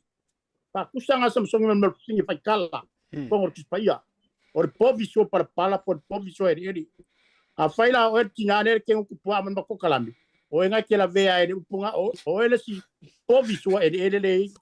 O ele si povi sua para pala le ye kongui. Yo se maku la kikinga ni. La kawo la unga. Ia, alo lava. Toa pea le tai o ele tamam tua. Toa pea lau fio sao. Awan I te leulunga ma. Io langa o au saunoanga ma mala. Ngoi. Ine te iwa wa moi au saunoanga. Ia no tatu vai na leileo ni nato por kala me fia u tau faisual per pala. Me la lea. Ia. Toa pea le tai me se foi ia. Ia, sau no mai mau. Pero tu langa na le ko e fia fa pia kur fina ngalo o tu vasa. O le ale ki ola ama aku ma umaru pe makasira fiki ma vai mo me povi suong yo so. Le ala fa fitai atu vasa o le mo ko ya mai lunga le mele. Ya. O kurang ko nga fa aku sai la ko fa ele o 19 na uma. Yo ala ngona fa no. E vi wa ko la tu itu la lu on Facebook. E ma tu tua. Ua fai fa na pe ka kilo kai. Yo. Se o ki nga yo long fa penga sa mo le pai ma le audi. O le ale me mangu ngumi fa ma forfola. Yo armele wo yai. Ava ya kule me ma ngumi e akire ka ngofi ngumi. Ya o si toi fa la tele le fina ngalo fo tu vasa fa tai mo la do fa aro. Ya alo. Ai se me mana ia ma se me ta ua ya te ule fina ngalo le sa o tato wa auva. Ole au nga yo le melo le fai tau tu spa ia o le toina. La ngol tato mana o nga foi lea. Ia pi pele li ila o mea. Ia pi lo fina ngalo I le tua. Awan I langor kamor ko inga fo ia na tu sirfia ma fo ngol le tasi o tato feeling a ave masao. Langor ko inga ka va verika. Yo tau va vale to ina ma ya yo le. Ya ma lo le on sa. Ole tu langa ya ja ula va va. A me se fo yo le fa fetai. Ele sunga le fia onga. Ya po ole fo fa mai ai nalana. Fa fetai lo na loto tele. E mo o miangi ka ngaka fa pea e o mai e take le stand ma fa iloa mai melia malango umai kama kuai ma ila tou sa te tupu ai me ia ma amata lo na faise nga luenga peila mele sa ngora fio nga luping sila o te ioe ma o amene a fai o le mafuanga lea nga wai sa mo umar ko kero kama kuai nga wai sa mo se lau tou sanga o le manu sa moa po o le lakpi sa mo po le alava ele o le tou taimile nei panga noa tonu lava nei te tauna lenga wa vai tu fo ile sa ia lio fornico o va vai tu le saua root of moors wa vai tu le latu au mo to vaenga antele ayolu po tu lo to le fo Brian Lima and so on e fa awa upea ma fa awa upea io o le to tele lava o to nei mo mia ia o le kai mi fo ngai elise me ko e kaunga kiangi mea la talale le tu vatua ele a failo la a failo au fo ine yo tanto na ona fa mata osi pe yor kala le vavalungo le ulu au tanto te fa mata osi le anga a uma elava ele mau le fofo le mai vantu fa fonga le tunu na o se foi e fa e le tau ioe tu langa o tanto fa soa mani mea walanga le fa yakula ukala ole aso altaiao pe alama le taimi ono le tato taimi. Ole a au li ai le te le malea no no. Ko kisi le fia o tau sa moa mai se le tato au waa mau masila ma. Ole ua ya ke au emaili. O emaili a farkari malo mai a ile lua fesu kasi. Ma le faa solo mai luma. Ele ko ko ngia ho tau lia ngongo fore mau Samoa. Yes. Mai ai ke ngengi usila. Ko sila o ko le wo ka ngoi kau fa. E fa mata o siatu. Ai lo wingo lo tala. E ato umaloa. Arwa ko umai runga mo lanto ngoa. Ele ai ma se mea ka ko ki ko ngakia. A o le fesili ngo merkasi. Fea kupe nga mai le IRP. Fea tupe le tunu. Even till now. O le mo maua ka ko por kala me. Ya. Nga o fa atata fa pena. O le kuri mai e hotel lia. E ai ma ko ngi usila. Mai le 2011. Sau le si muni le si lima kausanga muni mai. Sulima, lua fi sulima. Le o mai le so. Le kuri mai invoices e ko kongi hotel sang ngofo le ia mam Samoa. O fe siri. O fe ia mau kupe nga ave ye. Ai ua matua I motu al pau falawa. Lona lua. O le fo maua le mafua anga tonu na tuli ai tulau. Maka ko ave ale upusa nga kuli ai fo iskamo o va vasa mana ia se lala mapsua. Fa mai ua over pa keki ronga songa fa o inga. Ua over ma le fan. Ai sa unga. Fa mai ua silia ma le miliona. Le fa o ngā, e le tāpenanga o le au le World Cup. Amen. O le fia fa longo ma fa fofonga le aku. Pe kai alu ia se milionga I ngai kama. Pe kai over ma se lua milionga, kolu milionga, fa milionga. E le ai mangisi e feika nga mea. O ai e feika pe alu se milionga, lua, kolu, fa milionga, even se furu milionga. Alu sa o le coach. Ma le pulenga le aia. Ai mai se kokongi ai kama ka alu. O le ata fo ile sa tupu ya se ilana mapsua vantu so fa va samana ya. E kuri aku fo isi kamala ile uma ka longa lai fe ngai ma o yengelangi. O ai la se fa ya onga o le afia. O ai se loko le aka uma fai. O to si sila tatou matua I maka o kia fai nga kama se ye ko kongo report. Ai ala kura kuringa. Ai wo mo fo ia le tatou tau ya e pen o fa jo no le taimi o le tau te tara no le mta upule. Ai ole a whaalau tele la vaiaso le nei vaiaso. Wa leva nga lako su ea sea vangoe kudi eise I lana mapsua. Ma vavasa manaya, wa leva nga su e le poat. Ma le pele sikenge, ma ila kou o loo pulea le HPU. Wa leva nga su e sea vangoe kudi ei oi. Ona, o lewa maua isu e nga dato tau te iai. O se ilana mapsua, po le fionga ya vavasa manaya. E whaalongo a ia le IRP. Po o le World Rugby. E le leilanga sokanga. E whaale ai la le poat. E whaale fia ai le poat. Ona e mana o ale tamai e look after e focus ia le au. Ma le kele o mea le lei e whai mo le au o le mangsamo. Le fo iwa te e eisi tamai ane ta alo. Ta likes of lima sopoanga. Ma le to teli. Le anga fo i kele plan. Ai si sila tātou Samoa, e le mea le tala le nā tia le o doa, ai pino whaku. E li uma I lunga to ingam, wha ma vai le leile a tamali, sila mauma tuivasa, wha ma vai le leile nei tamali, malanga I Samoa inga ua filifilia vea mwhaya onga, wha tau le fale mea uma lava. Uma matua I, sao a uma ni investment ma mea uma saya tunu I fafo. Maua uma kupe, malanga masiona faritua I Samoa fa kaur fangua fale me uma o le mafau fau ma le loto o le a o walu lai makua for four fa fika uri alu atu mapsua se la mapsua por fionga va vasa mana ya alu atu e fa ale ai fa ale fia fa longo I me ya le poat la ngala si fier kam ka alu wale malana tau mafai le awali yeso se me kuli ai mau alo male vangoa ai mau I fa ngangor pakiki le pakiki nga ave e ta pena ile au le World Cup. Ai fai mai, o le akuli oe, le anga wa over, a wa get the correct amount is a time. Le anga wa over lau fa, wa pare pa keki, wa over lau fa nga. A o le fa akari le aku ngopo a feo ngoma ima waisinga milionga singa 2 milionga, ave I ka maka aro. Ia, na wat fa atata tua pena. E aru aku uma I runga. Pe amai anai, a lewa utango fa akaka kwa penga. E yei foi le taimi leanga o le sunga muri anga tele Brian Lima. Ele se tanga ele o se stranger I lunga o programa nei. E yei le taimi e fai ele ma fata le tala noanga. Ma le sunga ya muri anga tele po le sunga le fionga muri anga tele. Ia po le sunga foi atu I mau.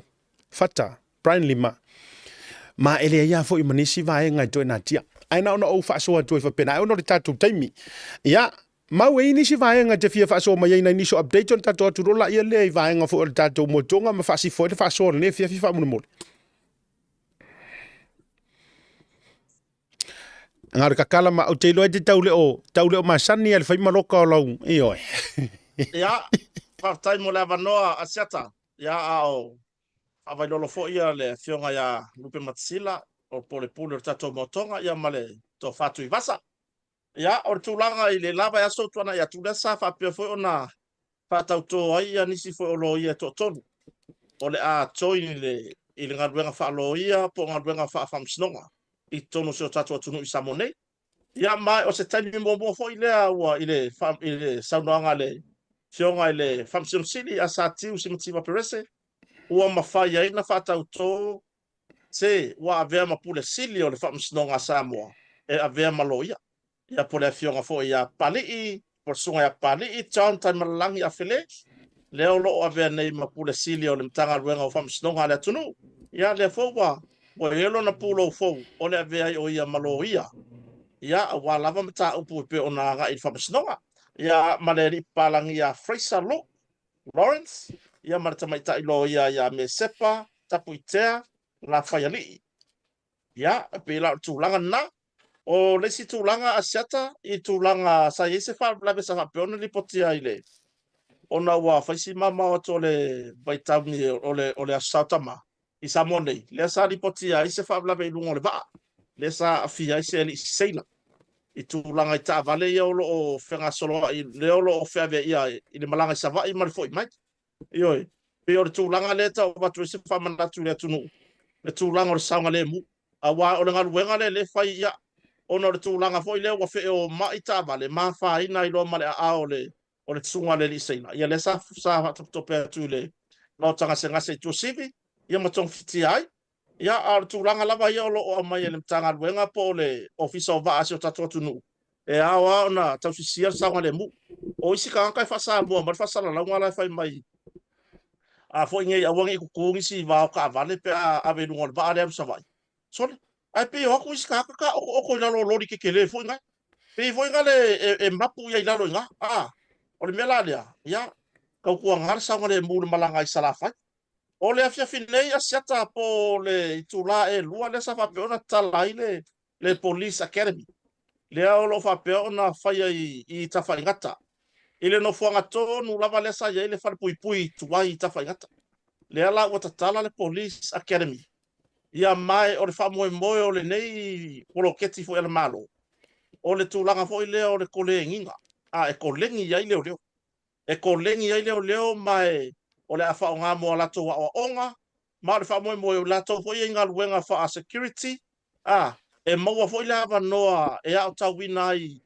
i mo meu securities foi i ngaluenga fa leo po me pena o le mo wala va no anga i no fanga ia por ka ko police academy fa la utele mala malama e masi la vai tulanga o fatino ino ngaluenga po umar kulanga le nga ya so ya sia ta mal fa fonga la tunu el maku o siko inga leo po e pe a hole le a ko mai ki o nga ya la vo i lo leo po me la sa fa mai pe ele yango ya e pe ele o foi le fai se tulanga e la matia le soifua ar tulanga lai vai temi nei wo aku pulanga o skula ki le fanga longa mai o aku fai fa o nga lima ka le pe fa le lo ma ave o lo le la o no fuanga le wo ta pena malo a wala le tulanga o le kole ginga le o fa fe e kali aku fa vla fa pe ya ta puta fam snonga ta pui se ta ma ono sulima ta usanga lava ya so tuana ya tu ese wale asa le ba ya so matu langa mta upu matanga fa pia isa wanga lava ile ba mafana utene ese le makanga ngi ka upu pengi ole ngei lava ka ko ke momoli ya so uma aro ngo ko inga ya wa ku ka ko kala me ka ko pelang ki vi pe ka pelang ke fongi le fi falong longo mai ya le la fa pui fa ta usanga ile fa pui le ta ma ono sulima ta usanga dia e uia nga le lava wa la uia le a tarosanga lo fa awa pe i lungo tatu por kala me martata no ho wa ka ko ke uma fa salanga o so nga tu la fono ni wa kau ko ke ia pe ole ale holiday u ka fa pui ko sa we ia tu la ngai fa la fa sa ina ma me mo fa pena ia pe o si va nga na sata malo vale anga fa lo halo ia ona tu langa fa le tonu le internet ia ole e fa i lo atu ai lava tu langa ole ngase le o tu pu termination tatu tu nu sa moni ole tu langa fa le tonu le internet malo fa tai tele la vai lo sunga mau fa tai le manino le atu ma to pito ai ono tanto taimi wa utile ia lupe matila la foto so fina ngalo tawalunga mai ai ma e ele fa fisili na messenger mai tua po o mau lan vani lau piriaki po o foseol ia e mafaina a mai o tatu fa pitoa manisio tulanga o loa o lo mafaio na mau ia tatu me se fo yo avano o le hotel mananga fa no tai siata o te langono le tatu taimi wa mai e te talo po ima tala no fo i po e le taimi e tu taimi ho taimi tatu por kalame nei fai mo tatu sala ia ona le to vai le pe fa i mo le era ua sangi le kusi ka ma vai le fionga fa lolonga ia misa ia ma le fionga nga tasi a kui mono ua sa le pe fa le ma ngore on fa mo a le ne ke pia siata o ke na ngonga special uma mo tonga na wai ai o e to e lua to e toru vai aso tau no tatu container le mo tatu lo pidiat e tale to le fa fisili ia a o le tele se fa matalanga ona le watu no tatu special tatu e ti no tatu Blue TV ia le ai fa mai ai le nefia o le mea le sauni e tatu to ana le sauni ona o se tasi o so sa fa ngalo le wafu po le matautu o le va ala tau no le nau mai tuila ia e le la nau le lisi vo io tangata ia nga fa mo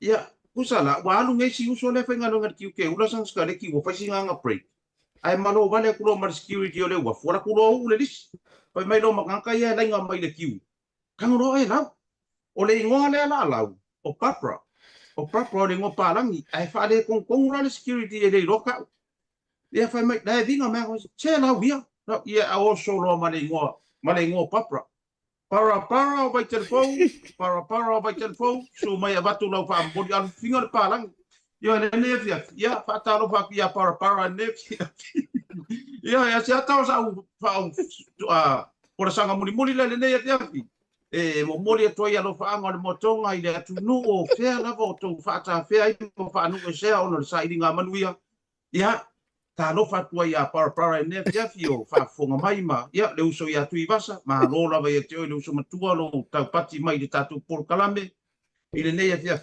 ai fai lo makua ia ritia fa ingo fa la o le supanga su o mena ma le uso va lo wika i marka ko por kalame ia o le uso ia siata ma ta il tatu por kalame mo moli atoro fa anga moli ko le company motonga de mas base no foi ma le uso ia mau nei ia le ngei ia fai apu e nga aka siata wa makua i kele ma kupe ma mau e mo i o le pu e le aka ka par kupe pu e le aka ka par kupe ia o le atu no wa ia le alo fa mai ba kele o fai ma o i kupe e alo fa mai ia la ko ai la se muy o ko no vanga ko mai kupe ia ma ai mo mole tu fa tai ma o ma le lo fa po ai o le tunu i ngei uru popo o makua fa ki nga uru le tunu ia sa tala le asiata ia manuia so e fa ko ngol le pia an mea le tatu o le umalona lunch ma papra sa lo le fatanga fa ma di te ungolingo ya te basa la foto ia te o sa ia walanga o ya malo no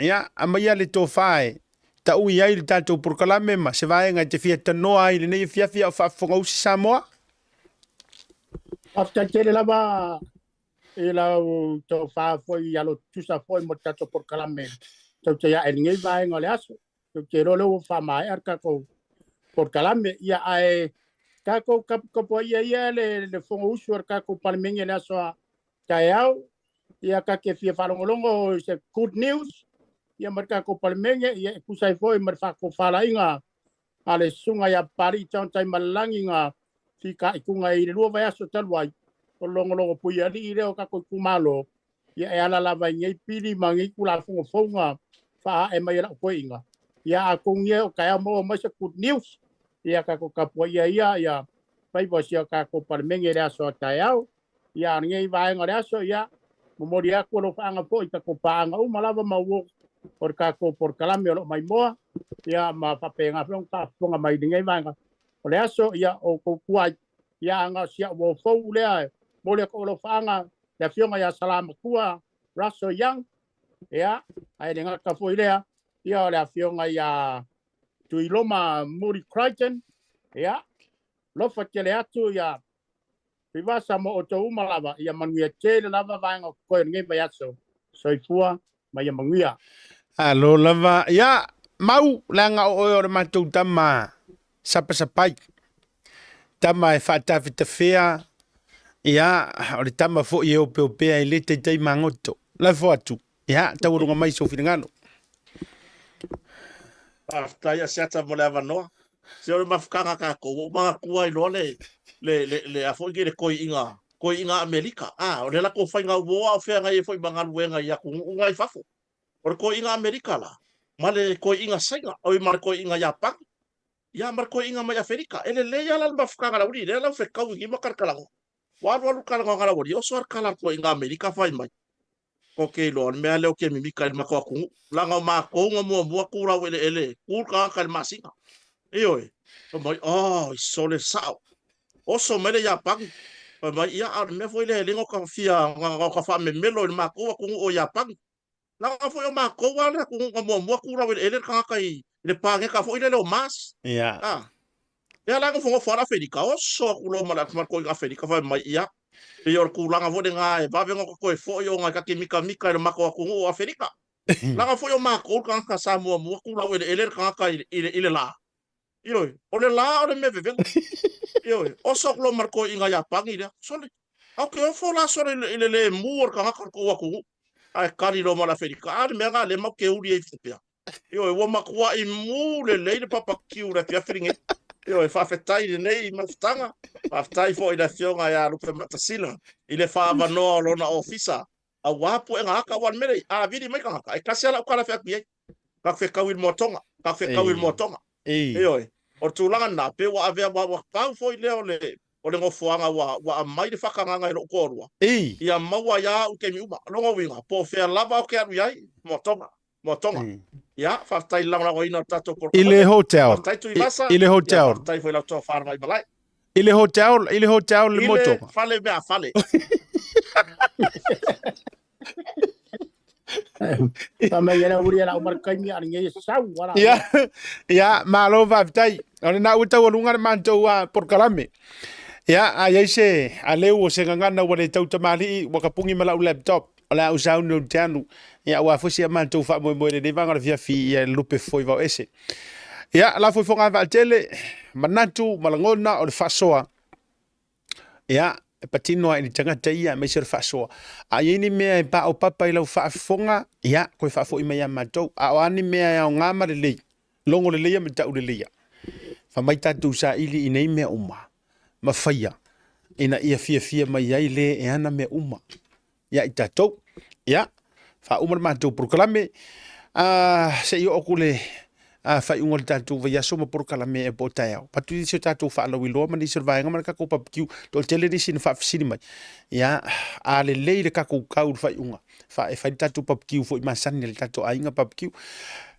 o se fa malo tu nei fancy ana to ito nu yo tatu Sanita Hotel ya nana tau nu o Sanita messenger mai lo ikual tau ta ya e fa mai ta lo fa tau ta ya e fa ta ya o lunga proclame ya le o ma to o mai ma to felo ai male pule au le yo Sanita ya le fionga to menino le pepe ya tai to le fo ma le fritua ya le ala o ya au ke vai ku malo so le o malo ya la nga o matua na sa no lo sila o matua le to yese avanoa le ala na meli mai ai nei tamaitai nei o le ala la sa ilia tu le sita to hotel le masana fa sa lawi la nga e sa ngor ale lo te vai tunga o vai ku so ka mai kai uma o reply to lo le fa to te lo to o sa ola me na auto ye le nga o tele mana auto te o tele i le mele la nga o le ya urpopo ne te wa ye ni me fa le tonu ia ha fie le tula fono ai ule fa wan matu program ni vanga ona via fie to ini mana tu fa dia ile mata up na o se shout out i du ngol tanto program alofa tele mo o do e tau fia le tala no ino nei mata up ile ni tala to fa ia ai o ifo o nai fia maua so la to taimi malua sunga yul popo o le pomoni na ma le tino o lo fia maua so la to taimi o fatu o sa o le motonga a wa taru le hotel le mele yai mau tami o le furniture le me o lo yai sila ona vili le o sila ya mau e sau i le mele o to filo yai mau fo isi taimi e filo i matato ya manuia Samoa soifua ma ia manuia. Love you people. Love you Samoa. Yeah,